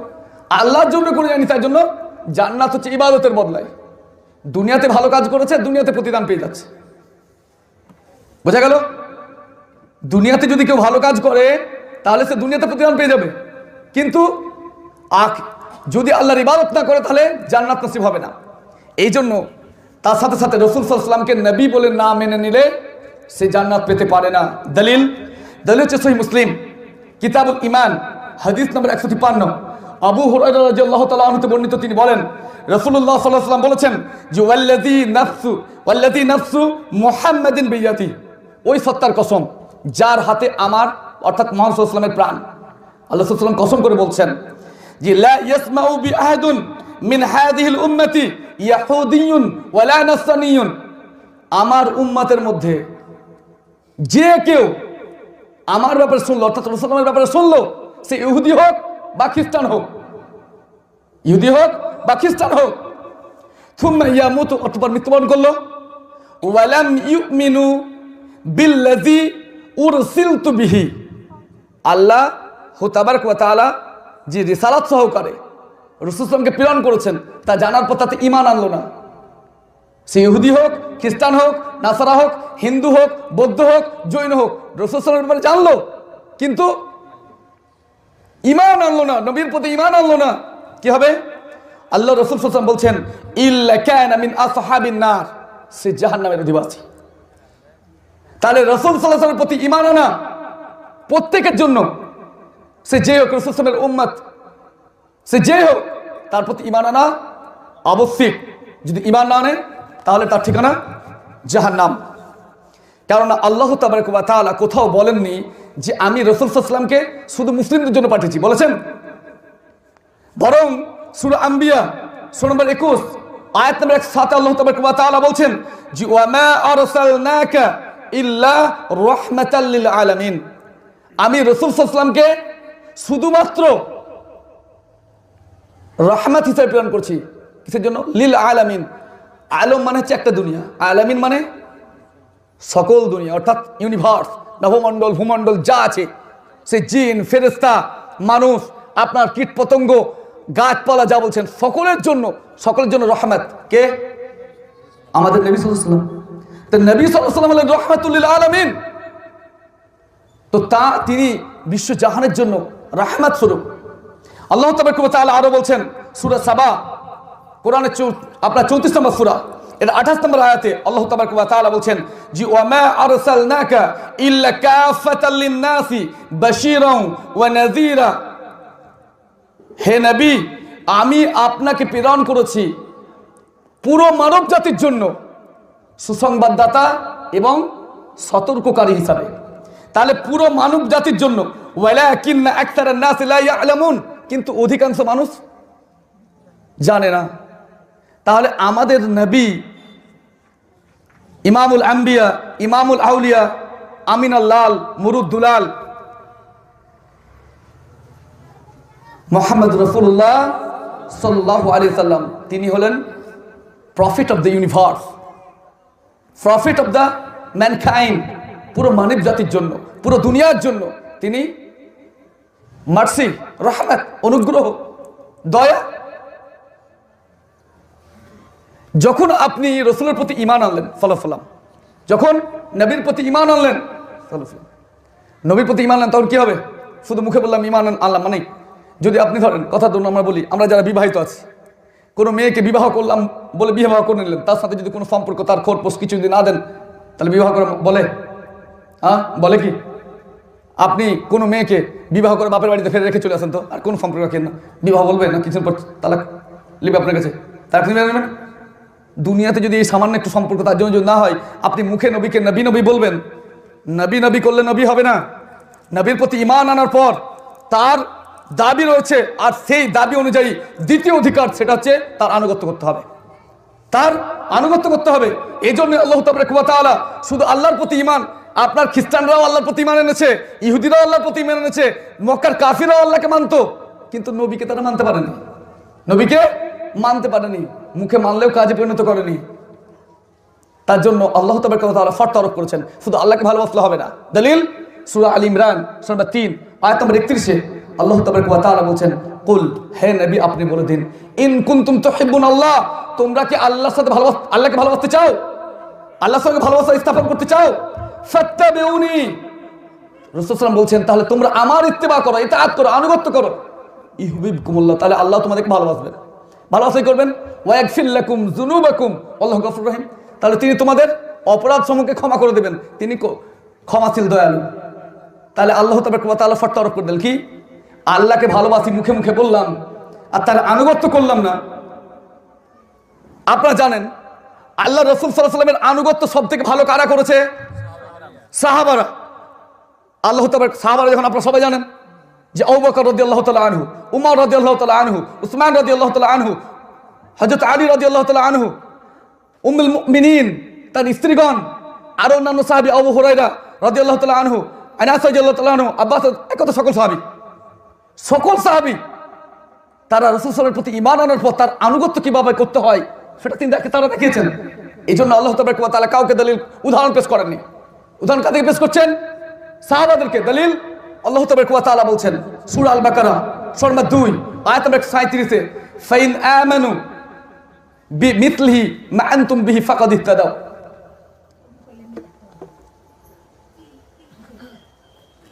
যদি হে সাহাবাবর্গ, যদি তারা বলতে তৎকালীন কাফের মুশরিকদের থেকে নিয়ে কিয়ামত অবধি যত মানুষ আসবে তারা সকলেই তারা, যদি তারা হে সাহাবাবর্গ তোমাদের মতো ঈমান আনে তাহলে তারা কি হবে? হেদায়েত প্রাপ্ত হবে। তাহলে ঈমান আনলে কাদের মতো করতে হবে? মা আমানতুম বিহি ফাকাদ ইহতাদাও, হে সাহাবাবর্গ যদি তারা তোমাদের মতো ঈমান আনে তাহলেই তারা হেদায়েত প্রাপ্ত। বেমিথলি, মিথল অনুরূপ, হুবাহু। সাহাবাদের জীবনী পড়বো না আমি, কেউ পড়বো নোবেল, নাটক, বিভিন্ন খেলোয়াড়, আপনার বিভিন্ন প্লেয়ার সবার জীবনী পড়বো, তাদেরকে মডেল বানাবো। আবু বকরের জীবনী কই পড়ি না, উমরের জীবনী পড়ি না, উসমানের জীবনী পড়ি না, ফাতিমা রাদিয়াল্লাহু তাআলার জীবনী পড়ি না, হযরত আলী রাদিয়াল্লাহু তাআলার জীবনী পড়ি না। তাদের জীবনী পড়লে আমাদের জীবনটাই বদলে যেত। তাদেরকে মডেল হিসেবে গ্রহণ করতাম। তারা কিভাবে নবীর আনুগত্য করেছেন সাল্লাল্লাহু আলাইহি ওয়াসাল্লাম, সমস্ত সাহাবা রাদিয়াল্লাহু তাআলা আনহুম গণ কিভাবে নবীকে মেনেছেন। এই নবী মানি মুখে তারা বলেননি, শুধু মুখে মানা বললেই পার পেয়ে যাবেন না, সেইভাবেই মানতে হবে যেভাবে সাহাবাবর্গ মেনেছে। এই জন্যই আল্লাহ তাবারক ওয়া তাআলা তিনি আমাদের উদ্দেশ্যে বলেছেন সূরা হাসর সূরা নম্বর 59 আয়াত নম্বর 7 যে ওয়া মা আতাকুমুর রাসূল ফাখুযুহু ওয়া মা নাহাকুম আনহু ফান্তাহু। রাসূল তোমাদেরকে যা দিয়েছে তোমরা তা গ্রহণ করো, যা থেকে নিষেধ করেছে তা থেকে দূরে থাকো। এখন বলেন, যাদের কাছে এই গ্রামটা পুরো মুসলিম গ্রাম নাকি, তো বেশিরভাগ মুসলিম, যাদের কানে আওয়াজ যাচ্ছে, আমি প্রত্যেকের কাছে আমি জানতে চাই যে যারা বলে আমরা নবীকে মানি, বলেন নবী আপনাকে নামাজ দিয়েছে না দেয়নি? রোজা দিয়েছে না দেয়নি? দিয়েছে তো। হালাল জিনিস বলে দিয়েছে না বলে দেননি? পর্দা সম্পর্কে বলেছেন না বলেননি? নবী মুহাম্মদ রাসূলুল্লাহ এগুলো তো দিয়েছেন, কোরআন দিয়েছে, হাদিস দিয়েছেন। আপনি কি গ্রহণ করেছেন? আপনাকে নিষেধ করেছে আপনি নামাজ ত্যাগ করিও না, আপনি বেনামাজি, মুখে নবী মানি। আপনি ভদ্র মহিলা, আপনি নবী মানেন, পর্দা করেন না। আপনি হারাম খেতে ভুলেন না, সাঁতালদের সাথে আপনার মদে তাদের সাথে কম্পিটিশন লেগে আপনি তাদের থেকে বেশি বাহাদুর। মদ, জুয়া, সুদ, ঘুষ এগুলো তো রাসূল নিষেধ করেছেন। আরে ভাই, আপনি দাবি করেন যে আমি নবী মানি, আমি নবী মানতে হলা, নবী তো নিষেধ করেছেন। তো নবী মাননে ওলা হলেন আল্লাহর কোরআনকে অ্যাভয়েড করে। যেখানে নবী রাসূলুল্লাহ নবী সাল্লাল্লাহু আলাইহি ওয়াসাল্লামের বারে বলেছেন আল্লাহ তাবারক ওয়া তাআলা নবী যা দিয়েছেন গ্রহণ করো, নবী যা নিষেধ করেছেন তা থেকে দূরে থাকো। আপনি সমস্ত নবীর বিরুদ্ধাচরণ করেন সমস্ত ক্ষেত্রে, আর মুখে নবী মানি। যে ব্যক্তি 5 ওয়াক্ত নামাজ পড়বে তাকে আপনি কাফের ফতোয়া দিবেন? যে ব্যক্তি ইসলাম অনুযায়ী জীবনযাপন করবে তাকে কাফের ফতোয়া দিবেন? রাসূল সাল্লাল্লাহু আলাইহি ওয়াসাল্লাম বলছেন তোমরা টাকুন নিচে কাপড় পরিও না, যে টাকুন উপরে পড়বে তাকে আপনি কাঠমুল্লা ফারাজি না বুঝাবি বলে দলিল দিবেন? আসলে আপনার কাছে এগুলো পরিষ্কার করা হয়নি। আপনি যদি নবী মাননেওয়ালা হন, আপনি হাদিস পড়বেন, হাদিস জানবেন। কোন মুমিনকে আপনি কাফের বলতে পারেন না, কারণ যখন কাউকে কাফের বলে দেবেন সেটা আপনার উপরেই, যদি কাফের না হয় তাহলে আপনার উপরে ঘুরে পড়বে। বাঁচতে পারবেন তো? নিজেদের মধ্যে দ্বন্দ্ব বাদ দিন। নবী মানার জন্য যেসব শর্ত রয়েছে তার মধ্যে 1 নম্বর শর্ত সাহাবীদেরকে ফলো করতে হবে আপনাকে। সাহাবারা কিভাবে মেনেছে। 2 নম্বর, আপনার যে কোরআন এবং হাদিস রয়েছে সেগুলো পড়ার চেষ্টা করুন। অন্ধভক্তি ইসলামে নেই। আসি ইনশাআল্লাহ দেখি। শুধু আল্লাহকে মানা বললেই মানা হয় না, বরং নবীকে মানা মানেও আল্লাহকে মানা। কেউ যদি নবীকে মানে, আল্লাহকে আপনি চিনলেন কিভাবে? আমি তো নবীর মাধ্যমে পেয়েছি। নবী সাল্লাল্লাহু আলাইহি ওয়াসাল্লাম আল্লাহ তো উপর থেকে কোরআন ফেলে দেননি যে আমার বান্দা তোরা পড়ে নে। আল্লাহ আমাদের মধ্যে থেকে রাসূল চুনেছেন। মুস্তাফা মানে কি? নির্বাচিত, নির্বাচন করা হয়েছে, নির্বাচিত ব্যক্তি। রাসূল আল্লাহ তাবারক ওয়া তাআলা চুনে নিয়েছেন। তো নবী মুহাম্মদ রাসূলুল্লাহ সাল্লাল্লাহু আলাইহি ওয়াসাল্লামকে চুনে নিয়েছেন আল্লাহ তাবারক ওয়া তাআলা। শ্রেষ্ঠ ব্যক্তি, তার মতো আল্লাহ কাউকে সৃষ্টি করেননি, অনন্য, রাহমাতুল লিল আলামিন। তো এই নবী মুহাম্মদ রাসূলুল্লাহ সাল্লাল্লাহু আলাইহি ওয়াসাল্লাম তাকে মানা মানে আল্লাহকে মানা। দলিল আল্লাহ তাবারক ওয়া তাআলা বলেন কোরআনে সূরা আন-নিসা সূরা 4 আয়াত নম্বর 80 তে যে মাইয়ুতির রাসূল ফাকাদ আতা আল্লাহ। যে ব্যক্তি রাসূলের আনুগত্য করলো, সে ব্যক্তি আল্লাহরই আনুগত্য করলো, আল্লাহরই আনুগত্য করলো। তাহলে নবীর আনুগত্য করা মানে আল্লাহর আনুগত্য করা। এজন্য সহিহ মুসলিম কিতাবুল ইমারা হাদিস নাম্বার 1835 সেখানে আবু হুরায়রা রাদিয়াল্লাহু তাআলা আনহু থেকে একটি হাদিস বর্ণিত হয়েছে। হাদিসটির ভাষা হচ্ছে এই যে রাসূলুল্লাহ সাল্লাল্লাহু আলাইহি সাল্লাম বলেছেন যে মান আতানি ফাকাদ আতা আল্লাহ। যে ব্যক্তি আমার আনুগত্য করলো সে ব্যক্তি আল্লাহর আনুগত্য করলো। ওয়া মান ইয়াসিনি ফাকাদ আসা আল্লাহ। যে ব্যক্তি আমার অবাধ্য হলো সে ব্যক্তি আল্লাহর অবাধ্য হলো। তো রাসূল সাল্লাল্লাহু আলাইহি ওয়াসাল্লাম অবাধ্য হয়ে আপনি আল্লাহওয়ালা হয়ে যেতে পারবেন? বলেন, অনেক ব্যক্তি আমাদের সমাজে আছে, মাথায় জট, ফরজ গোসলই করে না। রসুল সাল্লাল্লাহু আলাইহি ওয়াসাল্লাম কি বলেছেন মাথায় জট দাও? আরে বাড়ি ঘর ছেড়ে সংসার বিরাগী, কিংবা মানুষের কাছ থেকে অন্যায়ভাবে ধর্মের দোহাই দিয়ে টাকা খাচ্ছে, আপনি বলুন এগুলো রাসূল সাল্লাল্লাহু আলাইহি ওয়াসাল্লাম করেছেন? এগুলো কোথা থেকে পেলেন আপনি ভাই? ইসলামে তো এগুলো তো নেই। আপনি সূরা ইয়াসিন অনেকেই পড়েন, সূরা ইয়াসিনের মধ্যে কোন রাসূল অর্থের বিনিময়ে দাওয়াত দেন না।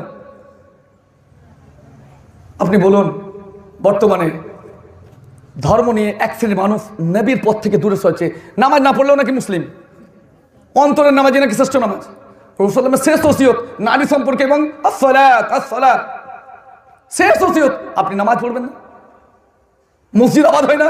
এত বড় গ্রাম, একটা ছোট্ট মসজিদ আছে গ্রামে, যেখানে যদি পুরো গ্রামের লোক 5 ওয়াক্ত নামাজে যদি মুসল্লি হয়, তাহলে এমন 5টা মসজিদ লাগবে মনে হয় গ্রামে।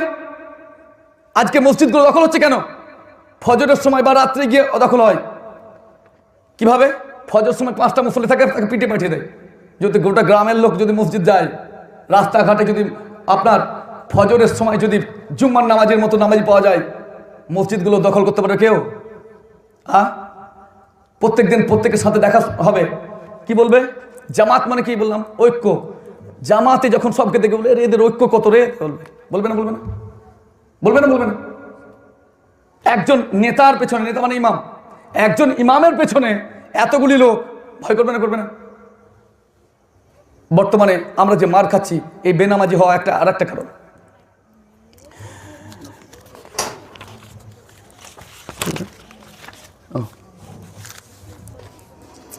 এখন আল্লাহ রাসূল সাল্লাল্লাহু আলাইহি সাল্লামের আনুগত্য করা, যদি কেউ আনুগত্য করে, নবীকে যদি মেনে নেয়, নবীর অনুসরণ করে, নবীকে মানা বলতে কয়েকটা, আমি খালি 2টা আয়াত পড়ছি, 2টা আয়াতে অনেকটা বিষয় ক্লিয়ার হয়ে যায়, মানে আমার প্রায় আলোচনা চলে আসবে, তারপরে ইনশাআল্লাহ যাব আলোচনা করব। সেটা হচ্ছে সূরা আল আরাফ, 7 নম্বর সূরা, আয়াত নম্বর 156 এবং 57। সেখানে আল্লাহ তাবারক ওয়া তাআলা তিনি বলছেন যে ওয়া রাহমাতি, কোথায়? তাওরাত এবং ইনজিলে, ইয়া'মুরুহুম বিল মা'রুফ, তিনি ভালো কাজের আদেশ দেন, তিনি ভালো কাজের আদেশ দেন। ওয়া ইয়ানহাউনা আনিল মুনকার, খারাপ কাজ থেকে নিষেধ করেন। ওয়া ইউহিল্লু লাহুমুত তাইয়্যিবাত, এবং তিনি হালাল জিনিসকে, পবিত্র জিনিসকে তিনি হালাল বলে ঘোষণা করেন। ওয়া ইউহাররিমু আলাইহিমুল খাবাইস, এবং খাবিস জিনিস সেগুলোকে হারাম বলে ঘোষণা করেন। খাবিস, আমাদের মধ্যে অনেকেই অনেক জিনিস আছে, তার মধ্যে বিশেষ করে তামাক সেবনকারী, যত প্রকার তামাক রয়েছে, গুটকা, খৈনি, জর্দা, বিড়ি, অনেক ব্যক্তি খায়, কি বলা হয়? মাকরু, বলে না? বলে না? মাকরু মানে কি? অপছন্দনীয়। তো নবী সাল্লাল্লাহু আলাইহি ওয়াসাল্লাম যেটাকে অপছন্দ করেছেন, ঘৃণা করেছেন, সেটাকে আপনি ভালো বলেন কিভাবে? এটা খাবিস জিনিস, খাবিস। তো এই খাবাইস জিনিস আল্লাহ তাবারক ওয়া তাআলা রাসূল সাল্লাল্লাহু আলাইহি ওয়াসাল্লামের জন্য বলছেন যে তিনি ভালো কাজের আদেশ দেন, খারাপ তাকে নিষেধ করেন। এই কাজটা কিন্তু নবীর পরে কাদের পরে? আলেমদের পরে, এবং তারপরে তার উম্মতের উপরে দায়িত্ব আসবে ইনশাআল্লাহ। সে ব্যাপারে দাওয়াতের যখন সম্প্রসারণ আসবে, তখন এই কথাগুলো আসবে ঘুরে। তারপর আল্লাহ তাবারক ওয়া তাআলা বলছেন যে ওয়ায়াদউ আনহুম ইসরহুম ওয়াল ইগলাল আল্লাতী কানাত আলাইহিম, তাদের গলায় যে আপনার বেড়ি ছিল, বেড়ি বলতে কি ধরনের? ধর্মীয় বিভিন্ন রকম আপনার মানে কুসংস্কার, ধর্মের নামে কি বিভিন্ন কুসংস্কার ছিল না, সেই কুসংস্কার মুক্ত করেছেন তিনি, সেই বেড়ি খুলেছেন। তারপর আল্লাহ তাবারক ওয়া তাআলা বলছেন যে ফাল্লাযীনা আমানু, অতঃপর যারা ঈমান আনবে, বিহি, তার উপর, অর্থাৎ নবীর প্রতি যারা ঈমান আনবে, ওয়া আযযারুহু, তাকে সম্মান করবে, ওয়া নাসারুহু, তাকে সাহায্য করবে, ওয়াত্তাবাউ নূরাল্লাযী উনজিলা মাআহু, এবং ওই নূরের অনুসরণ করবে যা তার সাথে অবতীর্ণ করা আছে। কারণ নূর বলতে কি? কুরআন। তো এখানে উলাইকা হুমুল মুফলিহুন, আর এরা হচ্ছে সফলকাম। তাহলে বোঝা গেল যে রাসূল সাল্লাল্লাহু আলাইহি সাল্লামের আনুগত্য করা কি আল্লাহর রহমতের কারণ, এবং তার যে আদেশকৃত যে জিনিস সেগুলো পালন করা আল্লাহর রহমতের কারণ, তার নিষেধকৃত জিনিসকে, মুনকার জিনিস থেকে দূরে থাকা রহমতের কারণ, তাকে সাহায্য করা, তার সম্মান করা, তার অনুসরণ করা, কোরআন মেনে চলা, এবং যেগুলো তিনি হালাল বলেছেন সেগুলো হালাল গ্রহণ করা, যেগুলো হারাম বলেছেন সেগুলো হারাম মনে করা, সেটা হচ্ছে আল্লাহর রহমতের কারণ। অপরদিকে কেউ যদি আল্লাহ রসুল সাল্লাল্লাহু আলাইহি ওয়াসাল্লামের আনুগত্য না করে বরং বিরোধিতা করে, তাহলে তার জন্য আল্লাহ তাবারক ওয়া তাআলা বলছেন সূরা আন-নূর সূরা নম্বর 24 আয়াত নম্বর 63-তে যে ফালইয়াহযারিল্লাযীনা ইউখালিফুনা আন আমরিহি, কাজেই যারা তার আদেশের বিরুদ্ধাচরণ করে, আল্লাহ রাসূল সাল্লাল্লাহু আলাইহি ওয়াসাল্লাম যে আদেশ দিয়েছেন তার বিরুদ্ধাচরণ করে, সেগুলো মানে না। বিরোধিতা দুইভাবে হয়, এক হচ্ছে সরাসরি জবাব দেওয়া, আর এক হচ্ছে না আপনার পাশ কাটিয়ে অবহেলা দেখিয়ে পাশ কাটিয়ে চলে যাওয়া এবং সেটাকে কাজে পরিণত না করা, এটাও না মানা। তাদের জন্য কি বলছেন? আন তুসিবাহুম ফিতনাতুন, তাদেরকে পাকড়াও করবে কি ফিতনা। বর্তমানে কি আছে? আজকে বর্তমান আমরা যারা সকল মুসলিম রয়েছে, আজকে বিভিন্ন ফিতনা আমাদেরকে যে পাকড়াও করেছে, এবং আও ইউসিবাহুম আযাবুন আলীম, এবং কঠিনতম যে শাস্তি আমাদেরকে পাকড়াও করেছে। তার কারণ কি? তার কারণ হচ্ছে রাসূল সাল্লাল্লাহু আলাইহি ওয়াসাল্লাম যেগুলো বলেছেন সেগুলো আমরা মেনে নিতে পারিনি, মুখে যতই নবী নবী করি, তার আনুগত্য করতে পারিনি, তাকে অনুসরণ করতে পারিনি, বরং আমরা মডেল বানিয়েছি কাকে? অন্য কাউকে। অথচ আল্লাহ তাবারক ওয়া তাআলা বলছেন লাকাদ কানা লাকুম ফি রাসূলিল্লাহি উসওয়াতুন হাসানাহ, রাসূল সাল্লাল্লাহু আলাইহি ওয়াসাল্লামের মধ্যে তোমাদের জন্য রয়েছে উত্তম নমুনা, উত্তম মডেল। সূরা আহজাব সূরা 33 আয়াত নম্বর 21। তাহলে রাসূল সাল্লাল্লাহু আলাইহি ওয়াসাল্লামের মধ্যে আমাদের জন্য কি রয়েছে? উত্তম নমুনা, উত্তম মডেল। আর আমরা এক একজন এক এক, মা বোনরা তো বিভিন্ন সিরিয়ালের নায়ক নায়িকাকে, আর আমরা বিভিন্ন প্লেয়ার বিভিন্ন নায়ককে। আজাব আসবে না? আসবে না।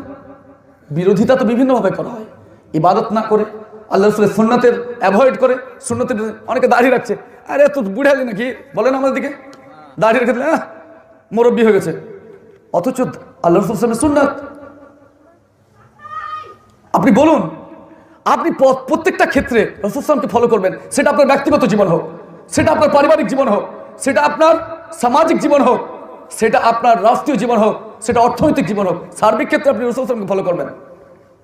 তিনি হলেন কমপ্লিট ম্যান, তিনি হলেন কমপ্লিট ম্যান। আর ইসলাম হলো কমপ্লিট দিন। আপনি জানেন ইসলাম কমপ্লিট কোড অফ লাইফ। দলিল আল-ইয়াউমা আকমালতু লাকুম দীনাকুম, সূরা মাইদা সূরা 5 আয়াত নম্বর 3। ইসলামকে কমপ্লিট করা হয়েছে এই কমপ্লিট দিনে, এবং শ্রেষ্ঠ জাতি হিসেবে মুসলিম যারা তার শ্রেষ্ঠ জাতি কিনা? মহামডার্ন বলে না, আসলে মোহাম্মদান শব্দটা মোহাম্মদান বলে। তো মোহাম্মদান অর্থাৎ মোহাম্মদী যারা, উম্মতে মোহাম্মদী, মোহাম্মদের ফলোয়ার যারা, তারা সর্বশ্রেষ্ঠ জাতি। শ্রেষ্ঠ কখন বলে?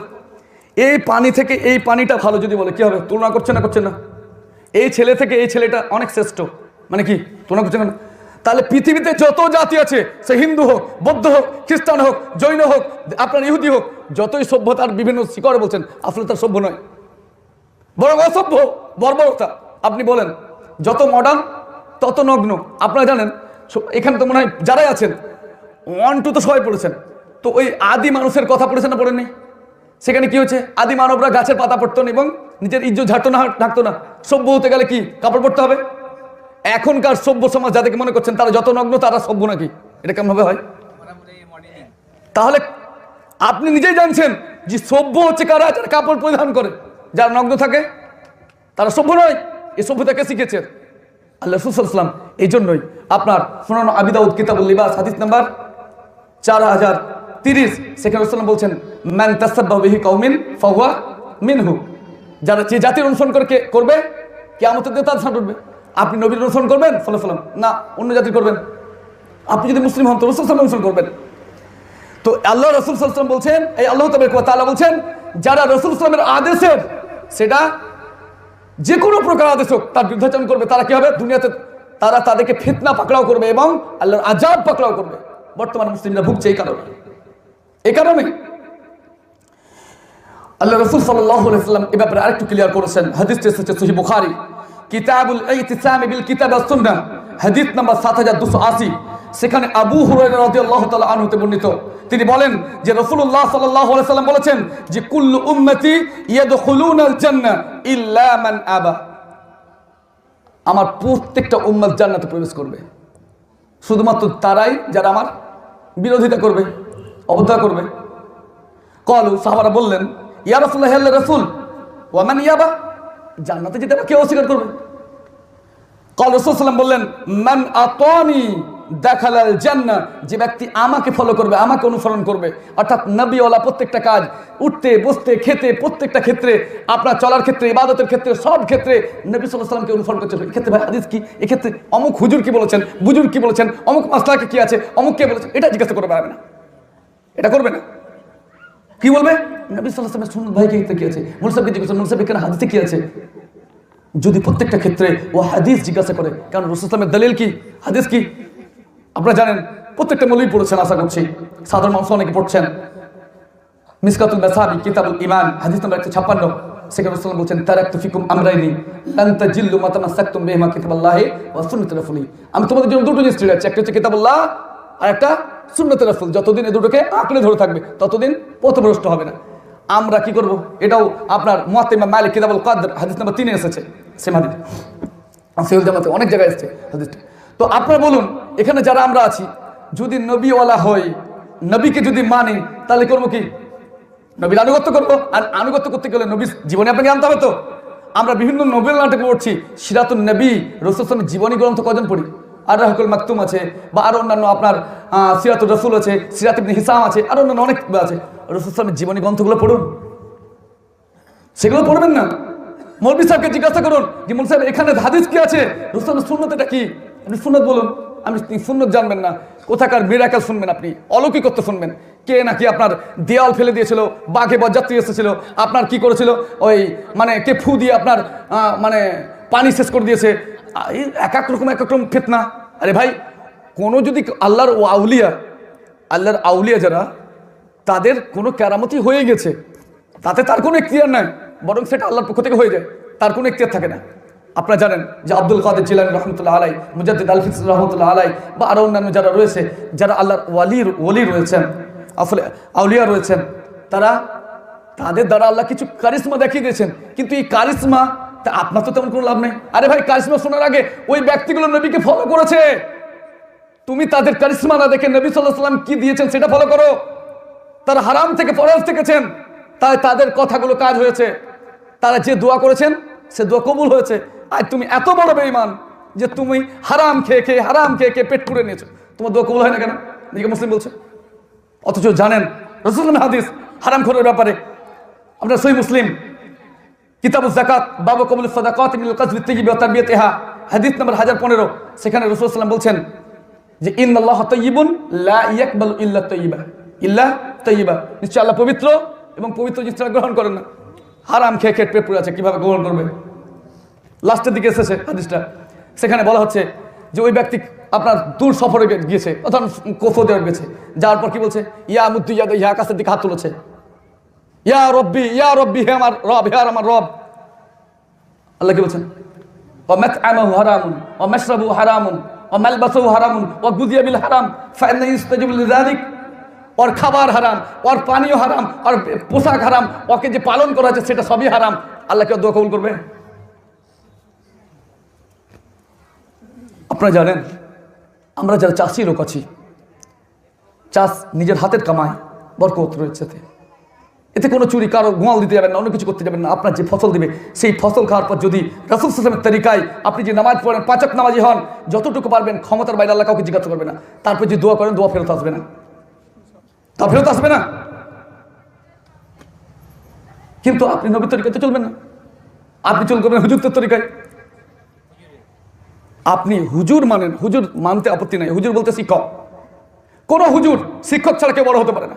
আমি কোনো কথা বানিয়ে বলে দেবো, এটা চলবে না। এখানে মস্তিষ্ক প্রস্তুত কোনো কথা চলবে না। ইসলামে আহলে সুন্নাত ওয়াল জামাতের আকীদাই হচ্ছে যে সালাফে সালেহিন যারা পূর্ববর্তী ইমাম রয়েছে, যারা মুহাদ্দিসিন রয়েছে, যারা তাদের বুঝ অনুযায়ী আপনাকে বলতে হবে। আপনি একাই কোনো কথা বলে দিলেন, সাহাবী, তাবিঈন, তাবিঈন, ইমাম, মুহাদ্দিসিন, মুহাক্কিকগণ তারা যেভাবে বুঝেন আপনাকে সে কথাই বলতে হবে। নতুন কিছু আবিষ্কার করতে পারবেন না। নতুন করতে গেলে বিদআত। এখানে বিদআতের একটা কথা এলো, বলে দেই। আপনার বিদআত মানে কি জানেন? অনেকে বলে মাইক বিদআত, অনেকে বলে বোতল বিদআত, মাইক্রোফোন বিদআত বলবেন না, মোবাইল বিদআত। হ্যাঁ বিদআত, কিন্তু এই বিদআতের ব্যাপারে ইসলামে কিছু বলা হয়নি। কারণ বিদআত বলতে ওটাই নিষেধ করা হয়েছে নেকির আশায়। দেখেন ভাষাটা দেখেন, নেকির আশায় ভালো বলে কোনো কিছু করা, নেকির আশায় ভালো বলে কিছু করা যার আসল কোন হাদিসে নাই, যার মূল কোন হাদিসে খুঁজে পাওয়া যায় না, কোনো ক্লু পাওয়া যায় না কোন হাদিসে, অথচ আপনি ভালো বলে করছেন। বুঝতে পারলেন বিদআত কি? নেকি আছে বলে এই মাইক ব্যবহার করছি, কেউ নেকি বলে ব্যবহার করছি, মোবাইল নেকি বলে ব্যবহার করি, এই বিদআতের গুনাহ পড়ে না। আপনি নেকি বলে যখনই করতে যাবেন তখন আপনাকে রাসূল সাল্লাল্লাহু আলাইহি ওয়াসাল্লাম কি তরিকা শিখিয়ে যাননি? রাসূল সাল্লাল্লাহু আলাইহি ওয়াসাল্লাম তরিকা শিখিয়ে যাননি? আপনি জানেন সহিহ বুখারী কিতাবুন নিকাহ বাবু তারগীব ফিন নিকাহ হাদিস নাম্বার 5063, সেখানে আনাস বিন মালিক রাদিয়াল্লাহু তাআলা আনহু থেকে একটা হাদিস বর্ণিত হয়েছে যে তিনজন ব্যক্তি রাসূল সাল্লাল্লাহু আলাইহি ওয়াসাল্লামের কাছে এলেন, যা সালাসাতু রাহাতিন লা বুয়ুতি আজওয়াজিন নবী সাল্লাল্লাহু আলাইহি ওয়াসাল্লাম। তিন ব্যক্তি রাসূল সাল্লাল্লাহু আলাইহি ওয়াসাল্লামের কাছে এলেন, এসে রাসূল সাল্লাল্লাহু আলাইহি ওয়াসাল্লামের ইবাদতের ব্যাপারে জিজ্ঞাসা করলেন। তারা বলল রাসূল সাল্লাল্লাহু আলাইহি ওয়াসাল্লাম তো তিনি তো মাসুম, তার আগে পিছে সব গুনাহ মাফ, তিনি তো মাসুম, তার অল্প ইবাদত চলবে। একজন বললে আমি সারা রাত নামাজ পড়বো, একজন বললে আমি সারা দিন রোজা রাখবো, একজন বললে আমি বিবাহই করবো না, কেন বিবাহ করলে সমস্যা। রাসূল বাড়ি এলেন, শুনলেন, শোনার পর তাদের কাছে গেলেন, বলে তোমরা কুলতুম লাযিনা কুলতুম কাযা কাযা, তোমরা কি এই কথাগুলো বলেছো? তা বলল হ্যাঁ। রাসূল বললেন আমি আল্লাহকে ভয় করি এবং তাকওয়া অবলম্বন করি, আমি নামাজও পড়ি, আমি ঘুমায়ও, আমি বিবাহ করেছি, আমি কখনো রোজা রাখি, কখনো রোজা ছাড়িও। তারপর কি বলছেন? ফামান রাগিবা আন সুন্নতি ফালাইসা মিন্নি, যে ব্যক্তি আমার তরিকা, সুন্নত মানে তরিকা, পন্থা, পদ্ধতি, নিয়ম, তো রাসূল সাল্লাল্লাহু আলাইহি ওয়াসাল্লাম যে নিয়মে যা করেছেন তার বাইরে করতে গেলে বেড়ে গেলেন, সেটা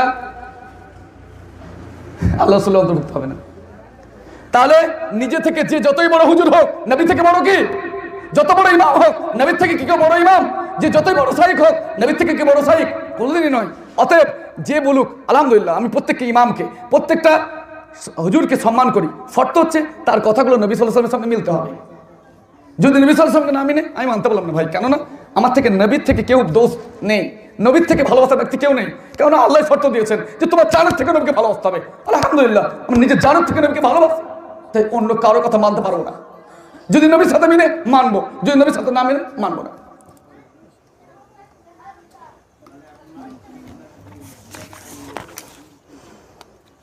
তৃতীয় যে বিষয়, তার আগে দুটো আয়াত বলে দিই। এক্ষেত্রে আমাদের মধ্যে অনেক ইখতিলাফ রয়েছে, এই আনুগত্যের মধ্যে একটা কথা, দুটো কথা বলে দিই, কথাটা খুব প্রযোজ্য। ইখতিলাফের ক্ষেত্রে ফয়সালা কে দিবে? আল্লাহ এবং তার রাসূল। আল্লাহ তাবারক ওয়া তাআলা বলেন সূরা নিসা 4 আয়াত নম্বর 59 যে ফাইন তানাযাতুম ফি শাইইন ফারুদ্দুহু ইলাল্লাহি ওয়া ইলা রাসূল, যদি তোমাদের মধ্যে কোনো বিষয়ে মতবিরোধ দেখা দেয় তাহলে তোমরা কি করবা? হুজুরের কাছে যাবেন। আল্লাহ নিজে বলছেন ফারুদ্দুহু ইলাল্লাহ, তোমরা আল্লাহর দিকে ওয়া রাসূল এবং তার রাসূলের দিকে যাও। হ্যাঁ হুজুরের কাছে যান, কিন্তু হুজুরকে জিজ্ঞাসা করেন যে ভাই আপনি যেটা বলছেন সেটা কোথা থেকে বলছেন, আল্লাহ এবং তার রাসূলের কথা কিনা?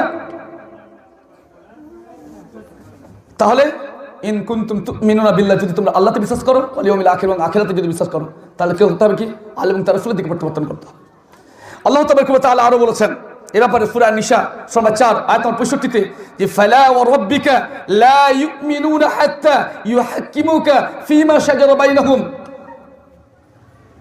তোমাদের কেউ ততক্ষণ পর্যন্ত মুমিন হবে না, মুমিনই হবে না যতক্ষণ না হে নবী তোমাকে তাদের মধ্যে সৃষ্ট বিবাদে ফয়সালাকারী হিসেবে না মেনে নেয়। থুম্মা লা ইয়াজিদু ফি আনফুসিহিম হারাজাম মিম্মা কাযাইতা ওয়া ইউসাল্লিমু তাসলিমা, এবং তোমার দেওয়া যে সিদ্ধান্ত, যে ফয়সালা, সেটাকে বিনা দ্বিধাতে, বিনা সংকোচে যদি মেনে নেয়। যদি সংকোচ থাকে হবে না। তাহলে যে ধরনের ফয়সালা রাসূল পক্ষ থেকে আসবে কি করতে হবে? সর্বান্তকরণে কোনো প্রকার সংশয় ছাড়া আপনাকে মেনে নিতে হবে। থুম্মা লাম ইয়ারতাবু, আগে বললাম যে তার কোনো প্রকার সন্দেহ ছাড়া, সন্দেহ করে যাবে না। তাহলে রাসূল সাল্লাল্লাহু আলাইহি ওয়াসাল্লাম হলেন একমাত্র আমাদের সমস্যার সমাধান। অতএব কোরআন বুঝতে গেলে আপনাকে হাদিস দিয়ে বুঝতে হবে। জিন্দা কোরআন রাসূল সাল্লাল্লাহু আলাইহি ওয়াসাল্লাম যেভাবে করেছেন সেটা হাদিস। তাহলে আমাদের মধ্যে আজকে যত ফয়সালা আছে সুন্নিদের মধ্যে, ঝামেলাগুলো মেটাতে গেলে কি কোরআন সুন্নাহর দিকে ফিরে আসতে হবে। কারো অন্ধভক্ত হয়ে আপনার বিভিন্ন পার্টি গঠন করলে হবে না। একটাই পার্টি গঠন করেছি ভাই, সেটা হচ্ছে উম্মতে মুহাম্মাদি। মুহাম্মদ সাল্লাল্লাহু আলাইহি ওয়াসাল্লাম আমাদের নেতা, তারই ঝান্ডা নিয়ে আমরা কিয়ামতের দিনে হাজির হব। তার ছায়াতলে যারা থাকবেন তারা জান্নাতি, তার বাইরে যারা যাবেন শেষ। এখন তৃতীয় যেটা হচ্ছে সেটা হচ্ছে তার প্রতি ভালোবাসা, এটা একটা হক। এক নম্বর কি বললাম? তার প্রতি ঈমান আনা। দুই নম্বর তার আনুগত্য করা, তাকে মান্য করা, তার অনুসরণ করা। তিন নম্বর তার প্রতি মুহাব্বত। ঈমানের স্বাদ যদি কেউ পেতে চায় তো রাসূলের প্রতি মুহাব্বত থাকতে হবে।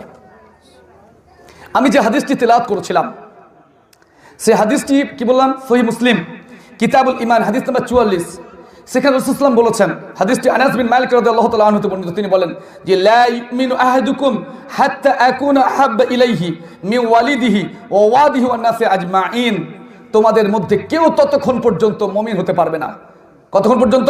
যতক্ষণ না, নবী মুহাম্মদ সাল্লাল্লাহু আলাইহি ওয়াসাল্লাম বলছেন, আমার নবী কি বলছেন, যে আমি তোমাদের নিকট তোমার সন্তানের চেয়ে, তোমার পিতামাতার চেয়ে, তোমার এক কথায় দুনিয়ার যত যে আছে না কেন সকলের চেয়ে সর্বাধিক প্রিয় না হবে।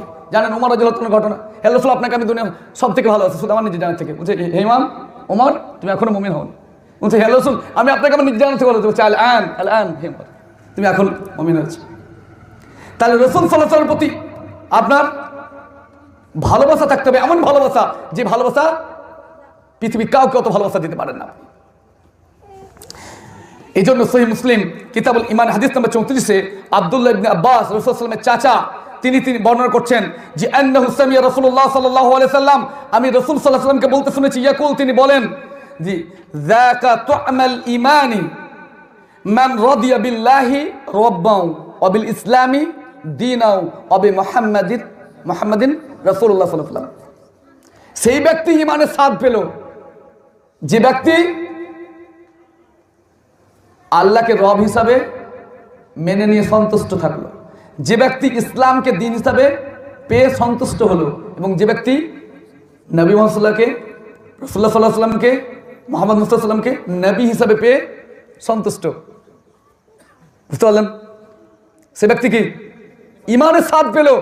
ঈমানের স্বাদ পাবে সেই যে ব্যক্তি রাসূল সাল্লামকে নবী মুহাম্মদ সাল্লাল্লাহু আলাইহি ওয়াসাল্লামকে ভালোবাসবে, সন্তুষ্ট পাবে, তাকে নিয়ে যে তিনি আমার শেষ কথা, আর তার বাইরে আমি কিছু জানি না। এ ব্যাপারে একটি আয়াত এসেছে, আয়াতটি বড়, আয়াতটি হচ্ছে সূরা তাওবা সূরা নম্বর 9 আয়াত নম্বর 24। সেখানেও একই কথা আল্লাহ তাবারক ওয়া তাআলা বলছেন, হে নবী আপনি বলে দিন, কুল ইন কানা আবাউকুম ওয়া আবনাউকুম ওয়া ইখওয়ানুকুম ওয়া আজওয়াজুকুম ওয়া আসীরাতুকুম। আল্লাহ তাবারক ওয়া তাআলা বলছেন যে হে নবী আপনি বলে দিন, নিশ্চয়ই তোমাদের বাপ দাদা, তোমাদের সন্তান সন্ততি, তোমাদের ভাই, তোমাদের কন্যা, তোমাদের নিকট আত্মীয়, তারপরে ওয়া আমালুন ইফতারাফতুমুহা, এবং তোমাদের মাল যা তোমরা অর্জন করেছো, ওয়া তিজারাতুন তাকশাউনা কাসাদাহা, এবং তোমাদের যে ব্যবসা যা তোমরা মন্দা হওয়ার ভয় করো, তারপরে ওয়া মাসাকিনু তারদাউনাহা, এবং তোমাদের যে বাসস্থান যা তোমরা ভালোবাসো, এই জিনিসগুলো কি বলছেন যে আহাব্বা ইলাইকুম মিনাল্লাহি ওয়া রাসূলিহি ওয়া জিহাদিন ফি সাবিলিল্লাহ, যাদের কাছে আল্লাহ থেকে, রাসূল সাল্লাল্লাহু আলাইহি ওয়াসাল্লাম থেকে এবং আল্লাহর রাস্তায় জিহাদের থেকে যাদের কাছে এগুলো প্রিয়, তাদের জন্য আল্লাহ কি বলছেন, ফাতারাব্বাসু, তোমরা অপেক্ষা করো, হাত্তা ইয়াতিয়া আমরুল্লাহ, হাত্তা ইয়াতিয়াল্লাহু বিআমরিহি, আল্লাহর নির্দেশ আসা পর্যন্ত তোমরা অপেক্ষা করো। ওয়াল্লাহু লা ইয়াহদিল কওমাল ফাসিকিন, আর আল্লাহ যারা ফাসিক সম্প্রদায়, আল্লাহদ্রোহী সম্প্রদায়, তাদেরকে কি করেন, হেদায়েত দান করেন না, আল্লাহ হেদায়েত দান করেন। তাহলে বোঝা গেল যে আপনার যত যা আছে সবার থেকে প্রিয় আপনার কিছু করতে হবে, আল্লাহ এবং তার রাসূল হতে হবে। জিহাদ বলতে সত্য প্রতিষ্ঠার জন্য সর্বাত্মক প্রচেষ্টা। কিতাল এবং জিহাদের মধ্যে পার্থক্য রয়েছে। কিতাল মানে ধর টুটি কাঁধ মাথা, এটা কিতাল, আর জিহাদ মানে সত্য প্রতিষ্ঠার জন্য সর্বাত্মক প্রচেষ্টা। সেটা কখনো হতে পারে তরবারি, হতে পারে আপনার হাত দিয়ে, আর হতে পারে আপনার মুখ দিয়ে, হতে পারে আপনার মাল দিয়ে, বিভিন্নভাবে। তো জিহাদ বিষয়টা ব্যাপক অর্থ, এর মানে ধর টুটি কাঁধ মাথা নয়। তাহলে আমরা বুঝতে পারলাম যে রাসূল সাল্লাল্লাহু আলাইহি ওয়াসাল্লামের ভালো থেকে যে ভালোবাসা সেটা কেমন হবে, সবার থেকে, এমনকি নিজের জানের থেকেও শ্রেষ্ঠ হবে। 4 নম্বর যেটা দলিল সেটা হচ্ছে আল্লাহ রাসূল সাল্লাল্লাহু আলাইহি ওয়াসাল্লামকে সমর্থন করে। এই ব্যাপারে একটু আলোচনা করেছিলাম, যেটা সূরা আপনার আল আরাফ 57 পড়েছিলাম, সেখানে বলেছিলাম যে ফাল্লাযীনা আমানু বিহি, অতঃপর যারা ঈমান আনে রাসূল সাল্লাল্লাহু আলাইহি ওয়াসাল্লামের প্রতি, ওয়া আযযারুহু, তাকে আপনার সম্মান করে, ওয়া নাসরুহু, এবং তাকে সাহায্য করে, এবং ওয়াত্তাবাউন নূরাল্লাযী ওয়া উনজিলা মাআহু, এবং তার সাথে যে নূর অবতীর্ণ হয়েছে তার অনুসরণ করে, উলাইকা হুমুল মুফলিহুন, তারা হচ্ছে সাকসেসফুল। আরেকটা কথা আল্লাহ রাসূল সাল্লাল্লাহু আলাইহি ওয়াসাল্লাম বলেছেন, হাদিস এসেছে আপনার সুনান আবি দাউদ কিতাবুল জিহাদ হাদিস নাম্বার 2504, সেখানে আনাস বিন মালিক রাদিয়াল্লাহু তাআলা আনহু বর্ণিত, তিনি বলেন আন্নান নবী সাল্লাল্লাহু আলাইহি ওয়াসাল্লাম, রাসূলুল্লাহ সাল্লাল্লাহু আলাইহি ওয়াসাল্লাম বলেছেন কি, জাহিদুল মুশরিকিনা, তোমরা মুশরিকদের সাথে জিহাদ করো। কিসের সাথে? বিআমওয়ালিকুম, তোমাদের মাল দিয়ে, ওয়া আনফুসিকুম, নিজের জীবন দিয়ে, ওয়া আলসিনাতুকুম, এবং মুখ দিয়ে। এক কথায় রাসূল সাল্লাল্লাহু আলাইহি সাল্লামকে যখন সমর্থন করবেন, যারা রাসূল সাল্লাল্লাহু আলাইহি সাল্লামের নামে বিভিন্ন কার্টুন, বিভিন্ন কটূক্তি এবং রাসূল সাল্লাল্লাহু আলাইহি সাল্লামের বিরুদ্ধাচারণ করবে, তখন আপনার সন্তান সন্ততি, ধন মাল কোনো কিছু দেখার দরকার নেই। রাসূলের বিরুদ্ধাচারণ যারা করবে তাদের সাথে আপনাকে জিহাদ করতে হবে, কিছু করার নেই। কারণ রাসূল সাল্লাল্লাহু আলাইহি সাল্লাম সবার থেকে প্রিয়।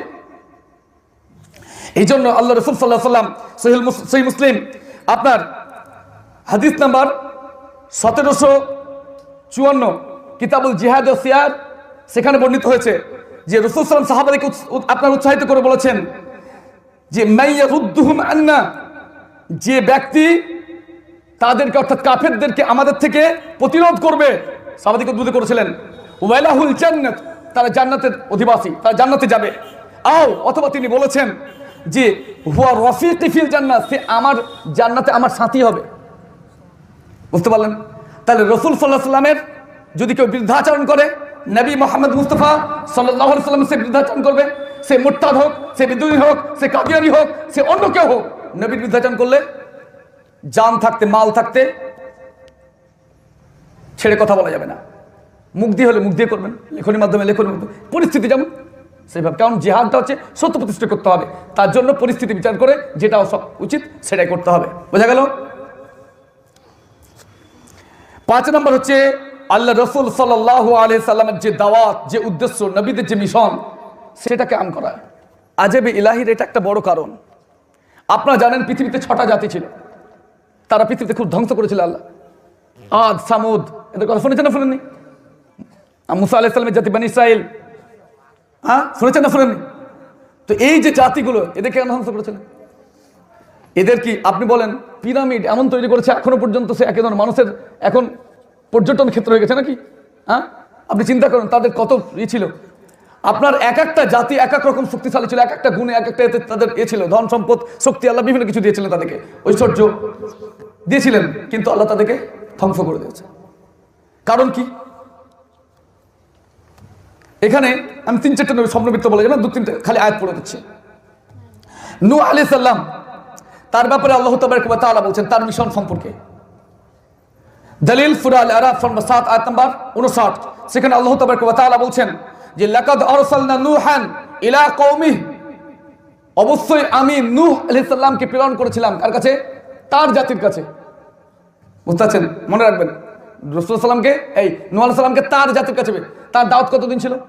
950 বছর। জানেন সূরা নূহ 71 নম্বর সূরা পড়বেন, তাহলে বুঝতে পারবেন যে তিনি বলছেন আমি রাত দিন তাদের কাছে গেছি, লা ইলাহা ওয়া নাহরা, আমি তাদের কাছে গেছি, তারা আমার কথা শুনেনি, তাদের আমি যত কাছে গেছি তারা তত দূরে সরেছে, তাদেরকে যত বলতে গেছি তারা কানে আঙুল ভরেছে, এমনকি মুখ কাপড় দিয়ে ঢেকে নিয়েছে। নূহ আলাইহিস সালামের জাতি, আপনার কপাল পোড়া। চিন্তা করেন যে নূহ আলাইহিস সালাম তাদের জাতির কাছে গেছে, যত গেছে তাদের কাছে, আর তারা তত দূরে সরেছে, এমনকি এক রাস্তা দিয়েও গেছে, ও আরেক রাস্তা দিয়ে গেছে। আপনি পড়েন সূরা নূহ, পড়েন, যাদের কানে আমার আওয়াজ যাচ্ছে তারা পড়েন সূরা নূহ, নূহ আলাইহিস সালামের দাওয়াত। তো তার জাতির কেমন ছিল চিন্তা করেন। তো বলছে তিনি কি বলেছেন? ফাকাল, তিনি বলেন ইয়া কওমি ইবুদুল্লাহ, হে আমার সম্প্রদায়, তোমরা আল্লাহর ইবাদত করো, মা লাকুম মিন ইলাহিন গায়রু, তিনি ব্যতীত তোমাদের কোনো ইলাহা নেই। 1 নম্বর।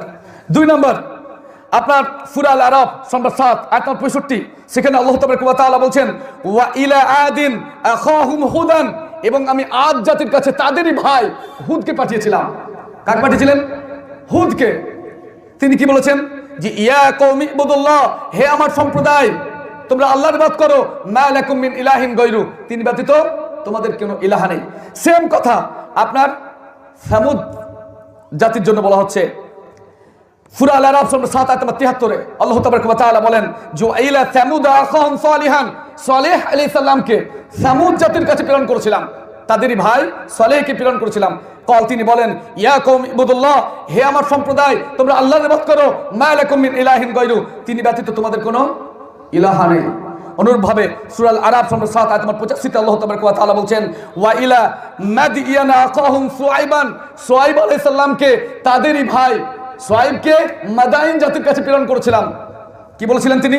যে ইয়া কওমি ইবুদুল্লাহ, হে আমার সম্প্রদায়, তোমরা আল্লাহর ইবাদত করো, মা লাকুম মিন ইলাহিন গায়রু, তিনি ব্যতীত তোমাদের কোনো ইলাহ নেই। তাহলে তো প্রত্যেকটা নবীর কথা বুঝলেন। প্রত্যেকটা নবীর কি দাওয়াত ছিল? যে হে আমার সম্প্রদায়, তোমরা আল্লাহর ইবাদত করো, তিনি ব্যতীত তোমাদের কোনো ইলাহ নেই। এখানে এক আল্লাহর ইবাদতের কথা বললেন না? বললেন না? আমরা প্রত্যেকে লা ইলাহা ইল্লাল্লাহ মুহাম্মাদুর রাসূলুল্লাহ বলি না? বলি না? বলি তো। আশহাদু আল্লা ইলাহা ইল্লাল্লাহু ওয়া আশহাদু আন্না মুহাম্মাদান আবদুহু ওয়া রাসূলুহু বলি না? বলি না? বলি। এক বড় স্কলারকে জিজ্ঞাসা করা হয়েছে যে শেখ, তৎকালীন কাফিররা লা ইলাহা ইল্লাল্লাহ কেন বলতো না আর এখনকার লোকরা কেন বলছে? বলছে তৎকালীন কাফিররা লা ইলাহা ইল্লাল্লাহ দাবি এবং শর্ত এটা তারা জানতো, তাই বলতো না। আর এখনকার নির্বোধরা জানে না, তাই বলে।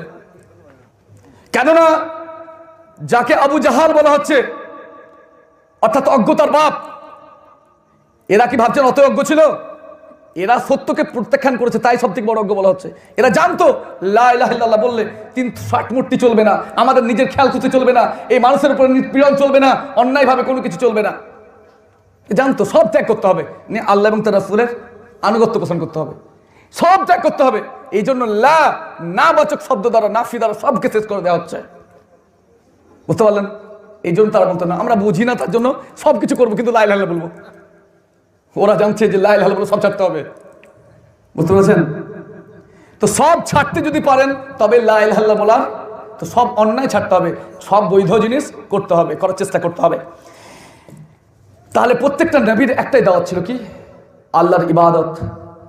আমাদের নবী সাল্লাল্লাহু আলাইহি ওয়াসাল্লামের, আপনাদেরকে একটা লক্ষ্য রাখতে বলছিলেন, প্রত্যেক নবী কি বলছেন? ইয়া কওমি, হে আমার সম্প্রদায়। কিন্তু আমার নবী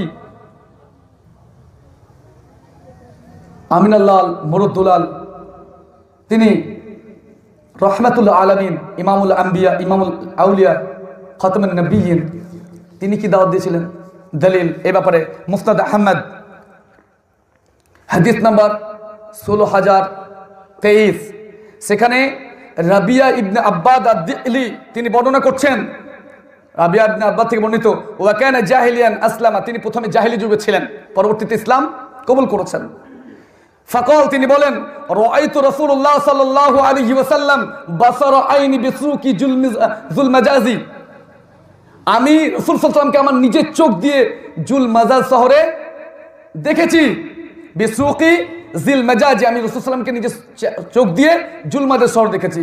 ইয়াকুল, তিনি বলেন যে ইয়া আইয়ুহান নাস, হে মানব সকল। দেখেন অন্য নবীরা কি বলেছিলেন? হে আমার সম্প্রদায়। তাহলে প্রত্যেকটা নবীকে নিজের জাতির কাছে প্রেরণ করা হয়েছিল। এই জন্য আল্লাহ তাবারক ওয়া তাআলা বলেছেন সূরা আন-নাহল নম্বর 16 আয়াত নম্বর 36 যে ওয়ালাকাদ বাসনা ফি কুল্লি উম্মাতির রাসূলা আন ইবুদুল্লাহ ওয়া ইজতানিবুত তাগুত, আমি প্রতিটা যুগে প্রতিটা জাতির কাছে নবী প্রেরণ করেছি। রাসূল সাল্লাল্লাহু আলাইহি ওয়াসাল্লামকে পুরো মানব জাতির জন্য, তাই রাসূল সাল্লাল্লাহু আলাইহি ওয়াসাল্লাম বলছেন ইয়া আইয়ুহান নাস, হে মানব সকল, কুলু, তোমরা বলো লা ইলাহা ইল্লাল্লাহ তুফলিহু, তোমরা সফল কাম হয়ে যাবে, পরিত্রাণ পেয়ে যাবে, কামিয়াব হয়ে যাবে।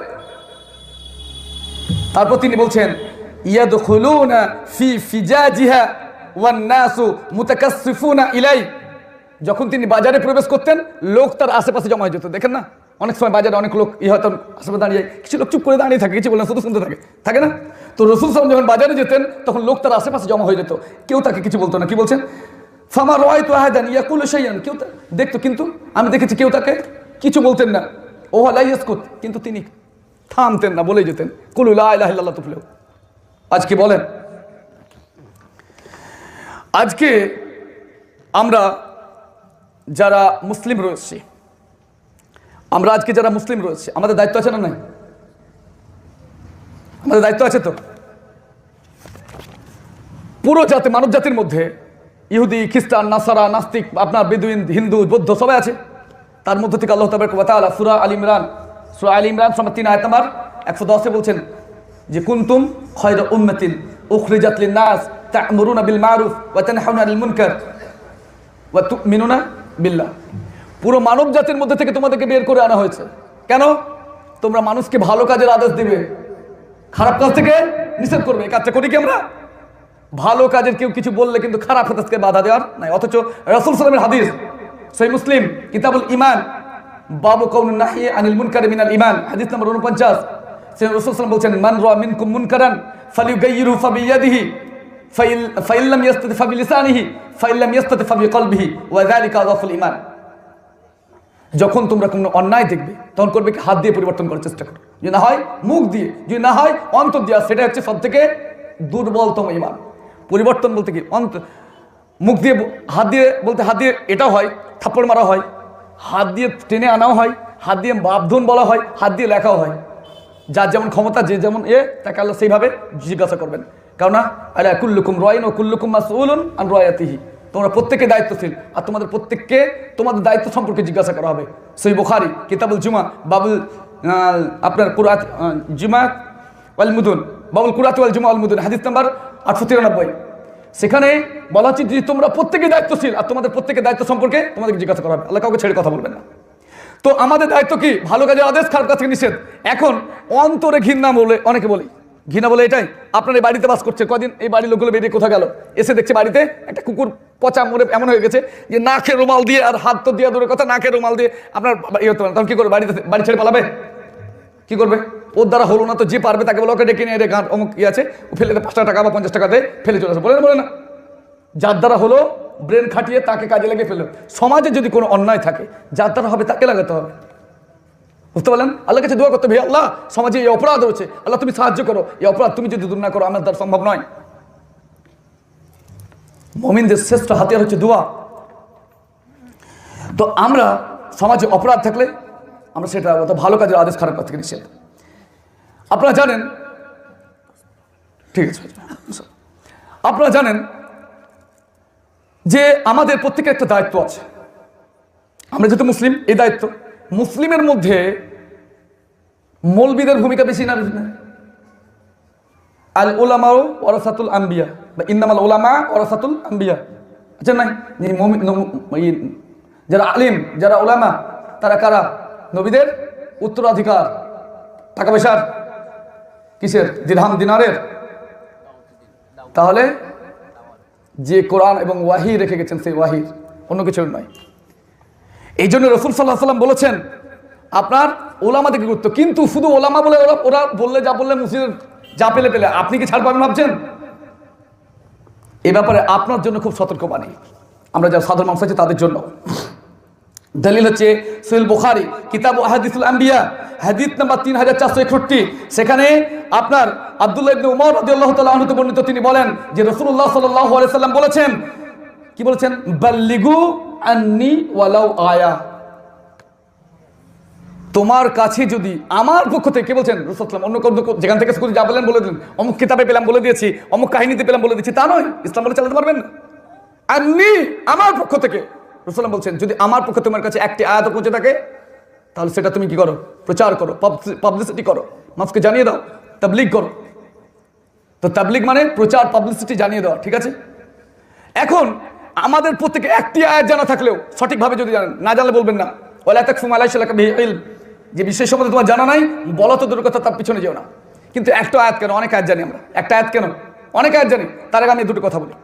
আল্লাহ রাসূল সাল্লাল্লাহু আলাইহি সাল্লাম যাকে আল্লাহ তাবারক ওয়া তাআলা খাতামুন নবিয়্যিন, শ্রেষ্ঠ নবী, ইমামুল আম্বিয়া করে পাঠালেন, যার পরে যার সম্মানিত করে কাউকে পৃথিবীতে কোনোদিন পাঠাবেন না এবং পাঠাননি, সেই ব্যক্তি নিজের মন থেকে কোনো কিছু বলতেন না। দলিল আল্লাহ তাবারক ওয়া তাআলা বলেন সূরা নাজম নম্বর 53 আয়াত নম্বর 3 এবং 4, ওয়া মা ইয়ানতিকু আনিল হাওয়া ইন হুয়া ইল্লা ওয়াহয়ুন ইউহা, আল্লাহ রাসূল নিজের মন থেকে কোনো কথা বলেন না, আল্লাহ যা ওয়াহী করেন তাই তিনি বলেন, এমনকি তিনি মানেন না। দলিল সূরা আল-আনআম নম্বর 6 আয়াত নম্বর 50, সূরা ইউনূস নম্বর 10 আয়াত নম্বর 15, সূরা আহকাফ নম্বর 46 আয়াত নম্বর 9, সব জায়গায় বলা হয়েছে ইন আত্তাবু ইল্লা মা ইউহা ইলাইয়া, আমি শুধু সেগুলোই মানি যেগুলো আমার প্রতি আল্লাহ ওহী করেন। তো রাসূল সাল্লাল্লাহু আলাইহি ওয়াসাল্লাম যেটা বলতেন সেটা ওহী, যেটা করতেন সেটা ওহী। আপনি কে? আপনি ইসলামের যতই বড় কেউ হন না কেন, আপনার কথা যদি রাসূল সাল্লাল্লাহু আলাইহি ওয়াসাল্লাম পক্ষ থেকে না হয় তাহলে সেটা মারদুদ, সেটা প্রত্যাখ্যাত, সেটা মানা যাবে না। এই জন্য রাসূল সাল্লাল্লাহু আলাইহি ওয়াসাল্লাম বলেছেন সহিহ বুখারী কিতাবুল ইলম হাদিস নম্বর 109, মাইয়াকুল আলাইয়া মালাম আকুল ফালিয়াতাবাউ মাকাদু মিনান নার, আমি যা বলিনি কেউ যদি আমার নামে বলে চালায় তাহলে সে নিজের ঠিকানা জাহান্নামে বানিয়ে নেবে। তাহলে রাসূল সাল্লাল্লাহু আলাইহি ওয়াসাল্লাম যা বলেননি, যা করেননি, আপনি সেটা ইসলামের বলে চালাতে পারেন না। আপনি যতই বড় হুজুর হন না কেন, আপনি তখনই হুজুর যখন আপনার কথা নবীর সাথে মিলবে সাল্লাল্লাহু আলাইহি ওয়াসাল্লাম। আপনার কথা নবীর সাথে মিলবে, যদি না মিলে তাহলে আপনি বলতে পারবেন না। এই জন্যই আমাদের উচিত হবে যে আমরা যখন যা বলবো সেটা যেন কোরআন সুন্নাহ অনুযায়ী হয়। বাকি থাকলো আপনার কথার বলার ধরন ভালো হতে হবে। আপনি প্রত্যেকের কাছে আপনার কথা বলবেন, কোরআন এবং সুন্নাহর কথা বলবেন, বলার চেষ্টা করবেন। হতে পারে নূহ আলাইহিস সালামের মতো হতে পারে, আপনার শ্রোতা হতে পারে। নূহ আলাইহিস সালামের যুগের যেমন শ্রোতা ছিল তার সম্প্রদায়, আপনার শ্রোতা তেমন হতে পারে, পালিয়ে যেতে পারে। কিন্তু আল্লাহ তাবারক ওয়া তাআলা বলছেন যে ওয়ালা তাস্তাবিল হাসানাতু ওয়ালা সাইয়্যাতু ইদফা বিল্লাতী হিয়া আহসান। ভালো এবং মন্দ কখনো সমান নয়, তোমরা ভালো দিয়ে মন্দকে দূরে সরাও। ফাইজাল্লাযী বাইনাকা বাইনাহু আদাওয়াতুন কাআন্নাহু ওয়ালিয়্যুন হামীম। দেখবে তোমার সাথে যার শত্রুতা ছিল সে তোমার পরম বন্ধু হয়ে গেছে। সূরা ফুসিলাত নম্বর 41 আয়াত নম্বর 34। এখানে বলা হচ্ছে ওমান আহসানু কাওলান মিম্মান দাআ ইলাল্লাহ, তার থেকে উত্তম কথা কার, যে মানুষকে আল্লাহর দিকে ডাকে। বুঝতে পারলেন? 33 নম্বর তার আগের আয়াত। তাহলে আমরা বুঝতে পারছি যে আমাদেরকে আল্লাহর পথে ডাকতে হবে। এখন রাসূল সাল্লাল্লাহু আলাইহি ওয়াসাল্লামের প্রতি একটা গুরুত্বপূর্ণ পাঠ, সেটা হচ্ছে কি তার প্রতি দরুদ এবং সালাম প্রেরণ করা। তার প্রতি দরুদ এবং সালাম প্রেরণ করা। এ ব্যাপারে প্রথম দলিল কোরআন থেকে, সেটা হচ্ছে সূরা আহজাব নম্বর 33 আয়াত নম্বর 56। এটা আপনাদের প্রায় সকলের মুখস্থ, যে ইন্নাল্লাহা ওয়া মালাইকাতাহু ইউসাল্লুনা আলান নবী ইয়া আইয়ুহাল্লাযীনা আমানু সাল্লু আলাইহি ওয়া সাল্লিমু তাসলিমা। ইন্নাল্লাহা, নিশ্চয় আল্লাহ, ওয়া মালাইকাতাহু, এবং তার ফেরেশতাবর্গ কি করেন, ইউসাল্লুনা আলান নবী, রাসূল সাল্লামের উপরে দরুদ প্রেরণ করেন। ইয়া আইয়ুহাল্লাযীনা আমানু, হে ঈমানদারগণ, সল্লু, তোমরাও দরুদ করবি প্রেরণ করো, আলাইহি, তার প্রতি, ওয়া সাল্লিমু তাসলিমা, এবং তার প্রতি সালাম প্রেরণ করো। এখন কোরআনের আয়াত, আল্লাহর নির্দেশ, কেউ যদি অমান্য করে মুসলিম থাকবে? কোরআনের কোনো আয়াতকে অস্বীকার করলে মুসলিম থাকবে? তাহলে দরুদ পড়াটা প্রত্যেক মুসলিমের জন্য, মুমিনের জন্য আবশ্যিক, এটা অধিকার। রাসূল সাল্লামের সমস্ত অধিকারের মধ্যে এটা একটা গুরুত্বপূর্ণ অধিকার। এই ব্যাপারে আপনারা জানেন, আত্তাহিয়াতু পড়েন না? পড়েন না?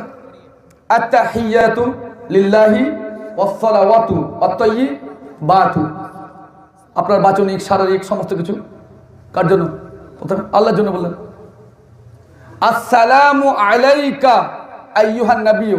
যারা বেনামাজি তারা মুখে যদি শুধু হারাম যেমন সেনে আল্লাহ বলে দেয় যথেষ্ট। 5 ওয়াক্ত নামাজকে ফরজ কেন করা হয়েছে?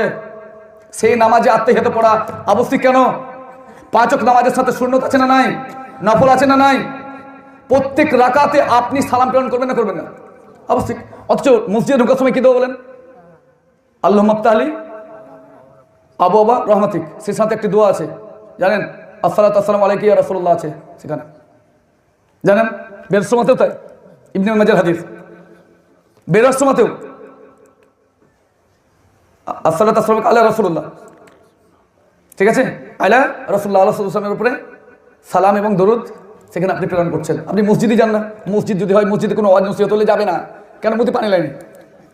আরে মুসলিম নবীকে ভালোবাসে, নবীকে ভালোবাসে, ও মুতি পানি নেবে না, মসজিদে যাবে না। আরে ভাই, এরা খাবে না কেন? আজকে আপনার এই যে RSS বজরংরা পিটছে, এ কি বলেন তো?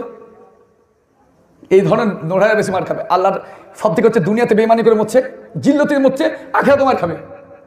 আর আপনি যদি ওই মৃত্যুটা যদি আপনার হয়, আপনি শহীদের দরজা পাবেন, আপনি শহীদের দরজা পাবেন। তো বেঈমান দুনিয়াতে আল্লাহ বেঈমানি করার কারণে লোকের কাছে মার খাচ্ছে, আল্লাহর কাছে মার খাবে। তো এই ধরনের মুসলিমের অস্তিত্ব রাসূলের যুগে ছিল। 3 প্রকার লোক ছিল, ছিল না? এক প্রকার পিওর মুসলিম, পিওর কাফির, আর মুনাফিক। আমার তোমাদের সাথে আছে, তোমাদের সাথে আছে, ঠিক না? এই 3 শ্রেণী ছাড়া আছে? আপনি দেখেন এখনো তাই, এখনো তাই। পিওর হয় পিওর মুসলিম হবে, আর না হয় পিওর কাফির হবে, আর না হয় মুনাফিক হবে। হবে না? হবে না? সেটাই তো। তো রাসূল সাল্লাল্লাহু আলাইহি ওয়াসাল্লামের উপরে দরুদ এবং সালাম প্রেরণ করতেই হবে। এই জন্য একটা হাদিস সুনান নাসাই কিতাবুস সাহবি হাদিস নাম্বার 1297, সেখানে আনাস বিন মালিক রাদিয়াল্লাহু তাআলা আনহু থেকে বর্ণিত, তিনি বলেন যে রাসূলুল্লাহ সাল্লাল্লাহু আলাইহি ওয়াসাল্লাম বলেছেন, মান সাল্লা আলাইয়া সালাতান ওয়াহিদাতান সাল্লাল্লাহু আলাইহি আশরা সালাওয়াতিন। যদি কেউ রাসূলের উপরে একবার দরুদ পাঠ করে, তাহলে কি করবেন? আল্লাহ তার উপরে কি করবেন? 10 বার দরুদ পড়বে। হ্যাঁ, সালাত শব্দের অর্থ জানেন? সালাত শব্দের অর্থ হচ্ছে আসসালাতু আইয়ুদ্দুয়া ওয়ার রাহমা ওয়াল ইস্তিগফার।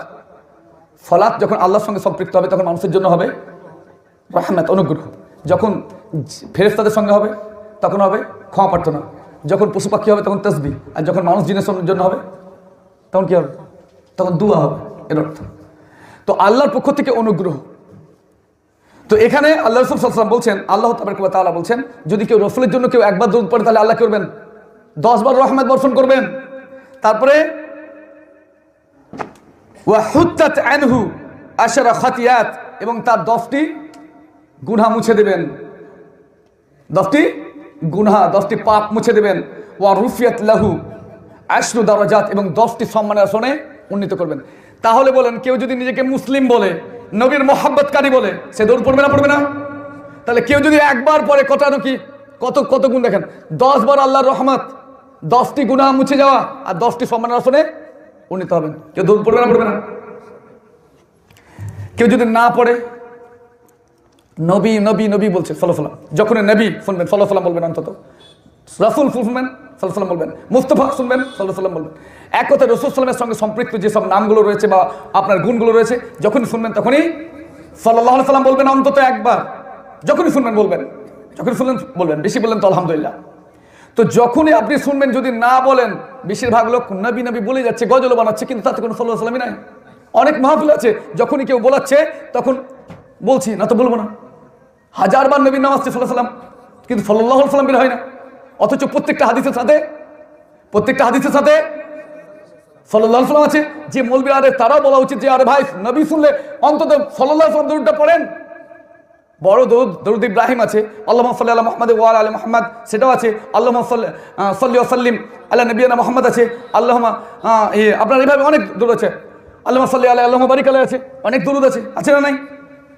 কিন্তু যখন বলবে হারদাম জোবান সে নেকালো পাক নবী মুহাম্মদ, হারদাম উর্দু ভাষা, এটা ভাই বাংলাদেশের মেহুল্লাহ মুন্সির তৈরি। আমি আমার একটা বই লিখেছি, সেখানেও আপনার এই বিষয়টা দিয়েছি, দরুদ সম্পর্কে আলোচনা করেছি। তো এটা বাংলাদেশের তৈরি। রাসূল সাল্লাল্লাহু সাহাবারা, আবু হানিফা কোন দরুদ পড়েছে সেটা পড়েন না রে ভাই। ইমাম ইউসুফ, ইমাম আহমদ, আপনার মুহাম্মদ, আপনার আরো যারা বড় বড় আপনার ফুতুহ সামি বা আরো অন্যান্য জায়গাগুলো আছে, আমাদের হানাফি ভাইদের ভালো ভালো আপনার ফিকের কিতাব আছে, তাতে সব জায়গাতে এই দরুদগুলো আছে, পড়েন না।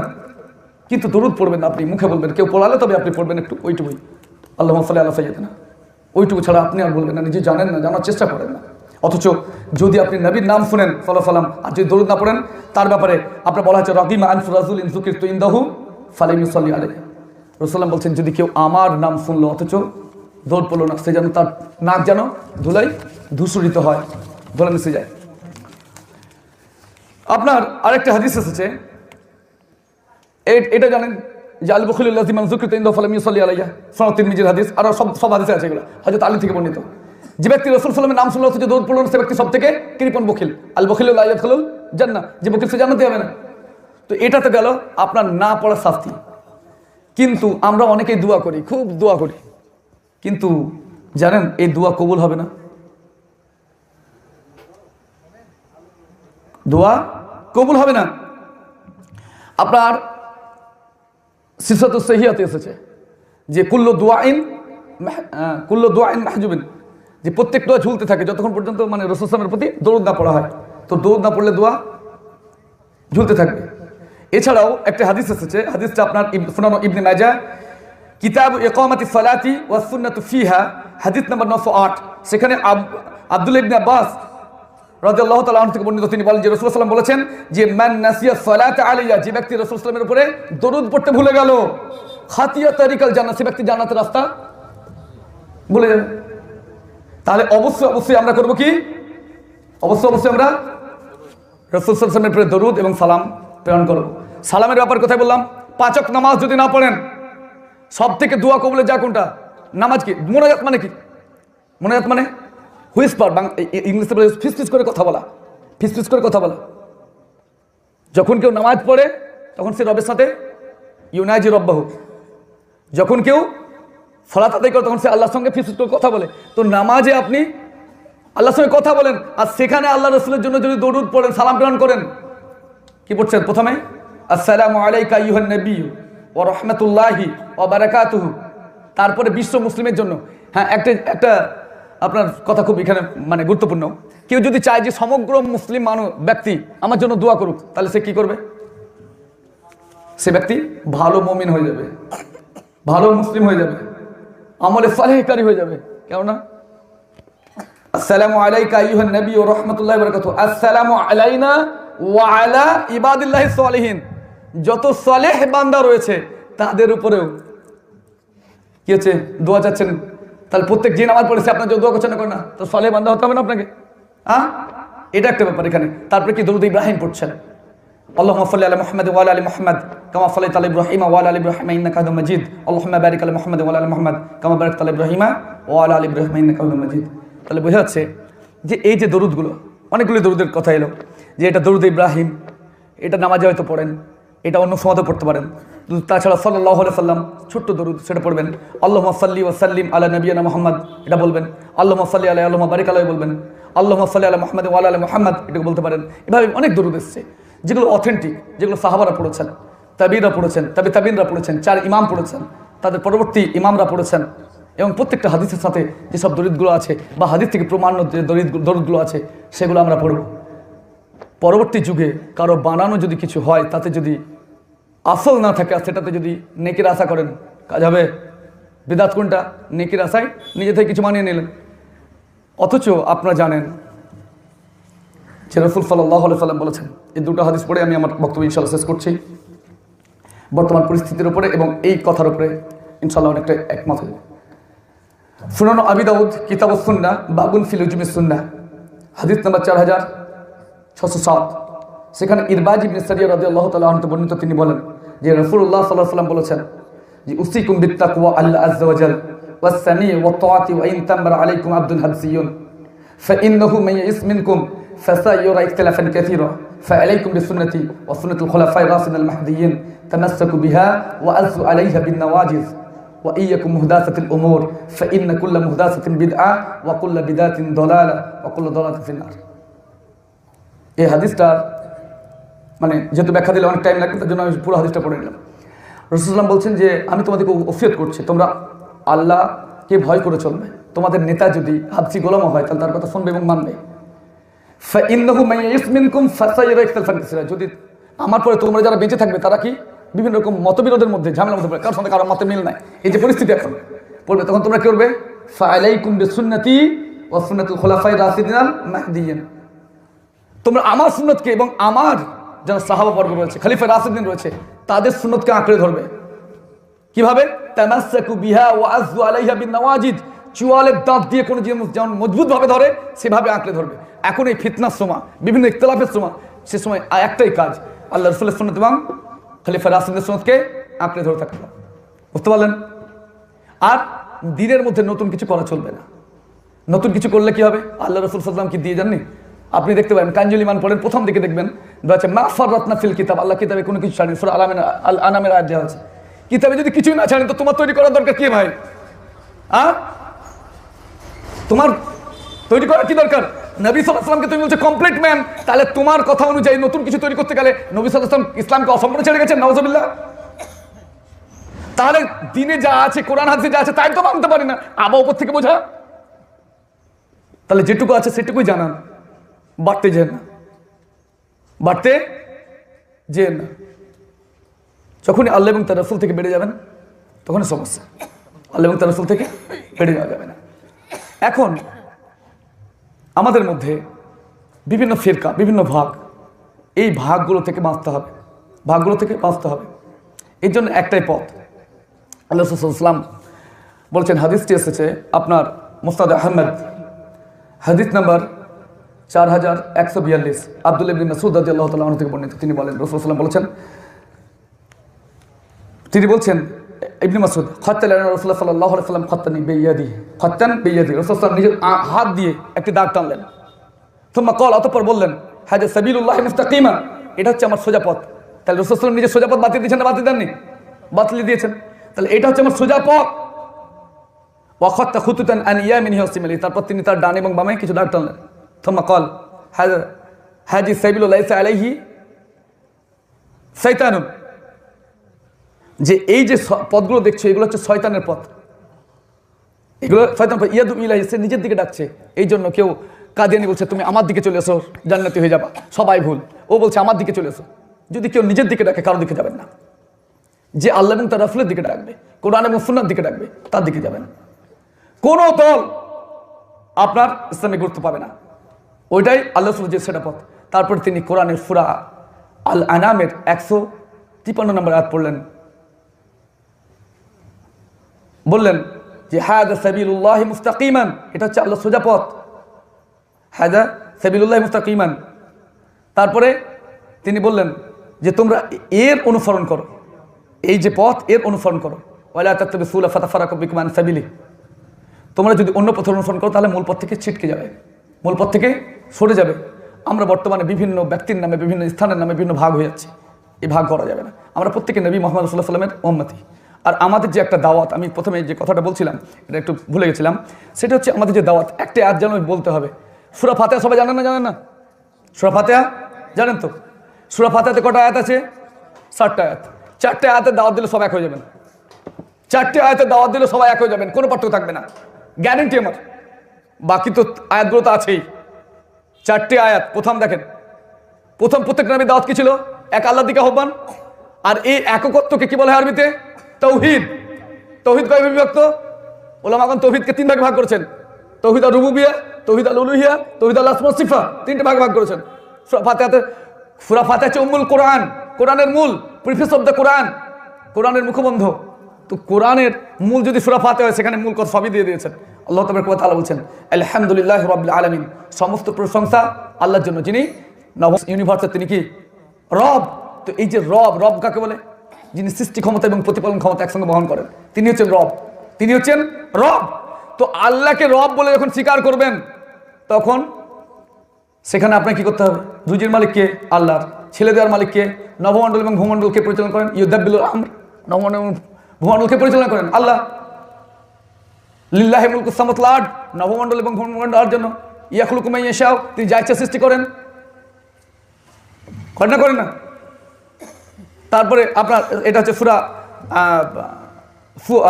সূরা নম্বর 49, আয়াত নাম্বার আপনার 49 এবং 50, আপনার আয়াত আছে 42 নম্বর সূরা। তো সেখানে নবমণ্ডল এবং ভূমণ্ডলে যা কিছু আছে সবই কিছু হচ্ছে আল্লাহর, এবং তিনি যা ইচ্ছা সৃষ্টি করেন। তারপরে তিনি করেন কি? যাকে ইচ্ছা তিনি সন্তান দান করেন, যাকে ইচ্ছে কোন পুত্র সন্তান দান করেন, যাকে ইচ্ছা তিনি কন্যা সন্তান দান করেন, যাকে ইচ্ছা পুত্র কন্যা উভয় দান করেন, ওয়ায়াজাল্লাহু হাকিমা, এবং যাকে ইচ্ছা তিনি বন্ধা দান করেন, বন্ধা করেন। তার ক্ষমতা, কোনো বাবার কাছে যাওয়া যাবে না, সব এখানে চলে আসবে। তাহলে রব হিসেবে আল্লাহকে মেনে নিলেন।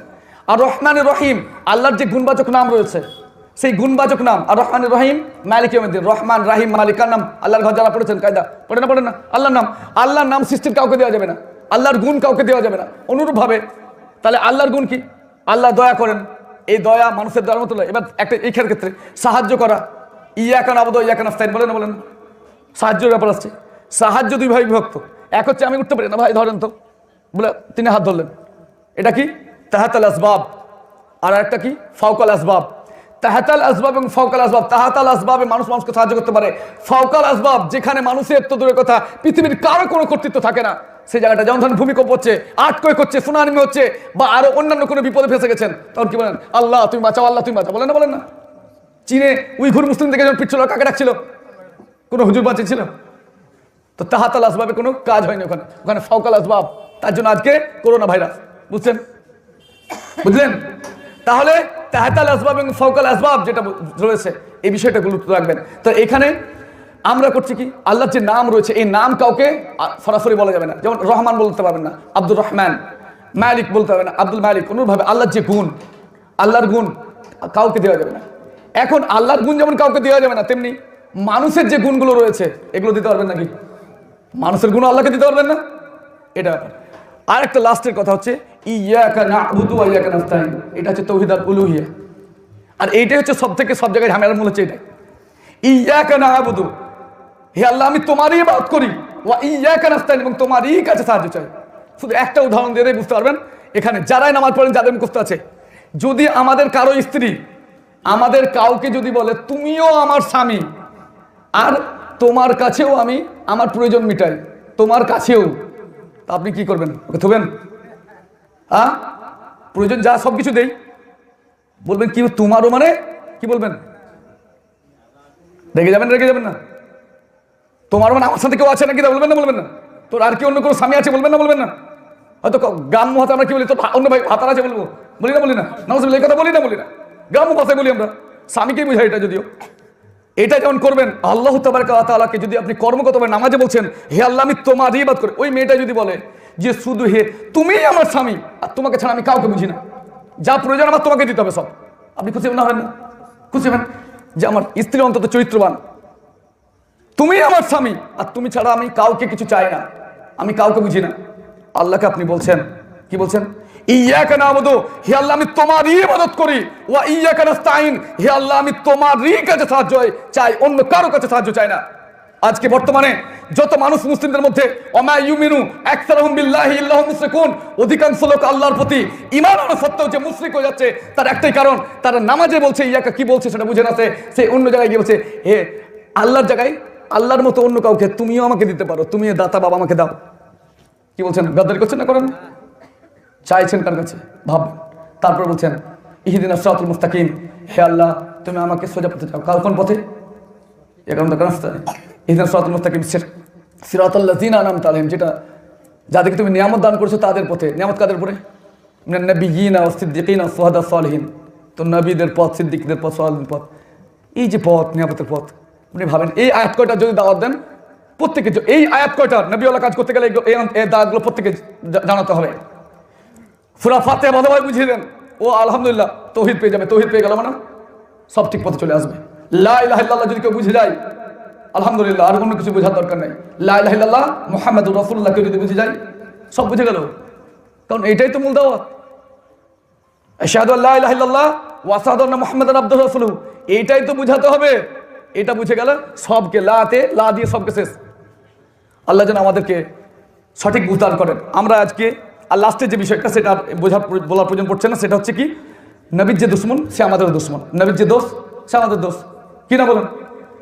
আবু বকর নবীর দোস্ত, উমর, উসমান, আলী রাদিয়াল্লাহু আনহু এবং যত সাহাবী তারা সকলেই নবীর দোস্ত। তারা আমাদেরও মহব্বত, আমাদেরও ভালোবাসার ব্যক্তি, আমাদেরও প্রিয় ব্যক্তি। কিন্তু শিয়াদের মতন শিয়ারা কি করে? শুধু হযরত আলী আর বাকি উমর, আবু বকর সবকে গালি দেয়, নাউজুবিল্লাহ। এরাও আমাদের দুশ্মন, কারণ এরা আবু বকরের দুশ্মন, উমরের দুশ্মন, আয়েশার দুশ্মন, উম্মুল মুমিনিন আমাদের দুশ্মন। অনুরূপভাবে যত কুফরি শক্তি রয়েছে সে যেই হোক না কেন, নবীর সাথে দুশ্মনী করলে আমাদের দুশ্মন সাল্লাল্লাহু আলাইহি ওয়াসাল্লাম। বারবার বলছি, নবী শুনলেই কিন্তু সাল্লাল্লাহু আলাইহি ওয়াসাল্লাম বলবেন, রাসূল শুনলে সাল্লাল্লাহু আলাইহি ওয়াসাল্লাম বলবেন, মনে মনে বলবেন, ওয়াজিব বলা, আবশ্যিক ভাই বলবেন। তাহলে আল্লাহ আমাদেরকে যেন রাসূল সাল্লাল্লাহু আলাইহি ওয়াসাল্লামের প্রতি ঈমান এনে তার যে অধিকার রয়েছে সেই অধিকারগুলো সঠিকভাবে দেওয়ার ক্ষমতা দান করেন। মুমিন হিসাবে যেমন কিয়ামতের দিনে উঠাই এবং রাসূল সাল্লাল্লাহু আলাইহি ওয়াসাল্লামের যে উম্মতি বলে ডাকবেন, সেদিন যেন তার সাথে থাকতে পারি, আল্লাহ তার তৌফিক দান করো। নবী মুহাম্মদ মুস্তাফা সাল্লাল্লাহু আলাইহি ওয়াসাল্লামের তরিকায় চলে সাহাবারা যেভাবে তাকে মেনেছিলেন সেইভাবে যাতে মানতে পারি। আমাদের মুসলিমদের মধ্যে, আমাদের সুন্নিদের মধ্যে, অর্থাৎ সুন্নি মানে সুন্নি মুসলিম, সুন্নি মানে সুন্নাতের অনুসারী, সুন্নাত মাননেওয়ালা। তো আমরা যারা সুন্নি রয়েছে, আহলে সুন্নাত জামাতের লোক রয়েছে, এই মানুষগুলোকে আল্লাহ তুমি ঐক্যবদ্ধ করো। আমাদের উপরে যেসব বর্তমানে ফিতনা রয়েছে আল্লাহ, সেই ফিতনা তুমি দূর করো। বিভিন্ন নির্যাতন বিভিন্ন জায়গায় চলছে আল্লাহ, মুসলিমরা বিভিন্নভাবে মার খাচ্ছে আল্লাহ, তুমি তাদেরকে তুমি আপনার আল্লাহ মুসলিমদেরকে তুমি রক্ষা করো, তুমি মুসলিমদেরকে সঠিক বুঝ দান করো আল্লাহ। যে উদ্দেশ্য তুমি মুসলিমদেরকে পাঠিয়েছো সেই কাজ তুমি তাদের কাছে করিয়ে নাও আল্লাহ। আমরা বুঝি না আল্লাহ, তুমি রাসূল সাল্লাল্লাহু দিয়ে বলেছো যে কুল্লু বানি আদম খাত্তা, প্রত্যেক আদম সন্তান ভুলকারী, ওয়া খায়রুল খাত্তিনা তাওয়াবুন, তবে ওরাই উত্তম যারা তওবাকারী। হে আল্লাহ, আমরা তওবা করছি, আমরা প্রত্যাবর্তন তোমার দিকে হচ্ছি আল্লাহ, তুমি আমাদেরকে কবুল করো। আমরা প্রত্যেকেই আল্লাহ রাসূল সাল্লাল্লাহু আলাইহি ওয়াসাল্লামকে পেয়ে খুশি তো? তার দিনকে পেয়ে খুশি তো? ইনশাআল্লাহ তার প্রত্যেক কথা মেনে চলার চেষ্টা করবো তো? শয়তানি যত প্রোপাগান্ডা রয়েছে, যত মোড়ল মাতাব্বর রয়েছে যারা নবীর বিরুদ্ধে কথা বলে, তাদের অ্যাভয়েড করে চলবে এবং তাদেরকে সঠিকভাবে ইসলাম এবং কোরআনের শিক্ষা দেওয়ার চেষ্টা করবো তো? নিজের পরিবারে প্রথমত ইয়া আইয়ুহাল্লাযীনা আমানু কু আনফুসাকুম ওয়া আহলিকুম নারা, হে ঈমানদারগণ তুমি নিজেকে এবং তোমার পরিবারবর্গকে জাহান্নামে বাঁচাও। আমরা প্রত্যেকেই আজ থেকে নিজেকে, নিজের পরিবার বর্গকে জাহান্নামের আগুন থেকে বাঁচার চেষ্টা করবো তো ইনশাআল্লাহ? নবী সাল্লাল্লাহু আলাইহি ওয়াসাল্লামের পরিবারের আদলে পরিবার বানানোর চেষ্টা করবো তো ইনশাআল্লাহ? আমরা ব্যক্তিগত জীবনে, পারিবারিক জীবনে, সামাজিক জীবনে, রাষ্ট্রীয় জীবনে, অর্থনৈতিক জীবনে সব ক্ষেত্রে রাসূল সাল্লাল্লাহু আলাইহি ওয়াসাল্লামকে মানার চেষ্টা করবো তো ইনশাআল্লাহ? আল্লাহ আমাদেরকে তুমি কবুল করো। ওমা তৌফিক ইল্লা বিল্লাহ ওয়া আখিরু দাওয়ানা আনিল হামদুলিল্লাহি রাব্বিল আলামিন। আসসালামু আলাইকুম ওয়া রাহমাতুল্লাহি ওয়া বারাকাতুহু। বাই। আচ্ছা ভাই, 9:48 বাজছে, আমাদের 10টার সময় ইনশাআল্লাহ যারা এখনো সালাত আদায় করেনি 10টার সময় ইশার জামাত হবে। সালাতের শেষে ভাইদের পক্ষ থেকে, কমিটির পক্ষ থেকে খাওয়া দাওয়ার ব্যবস্থা আছে আব্দুল ভাই বাড়িতে, নুর আলম ভাই আব্দুল ভাই বাড়িতে খাওয়া দাওয়ার ব্যবস্থা আছে। সকলকে দাওয়াত দেওয়া হচ্ছে সালাতের পর।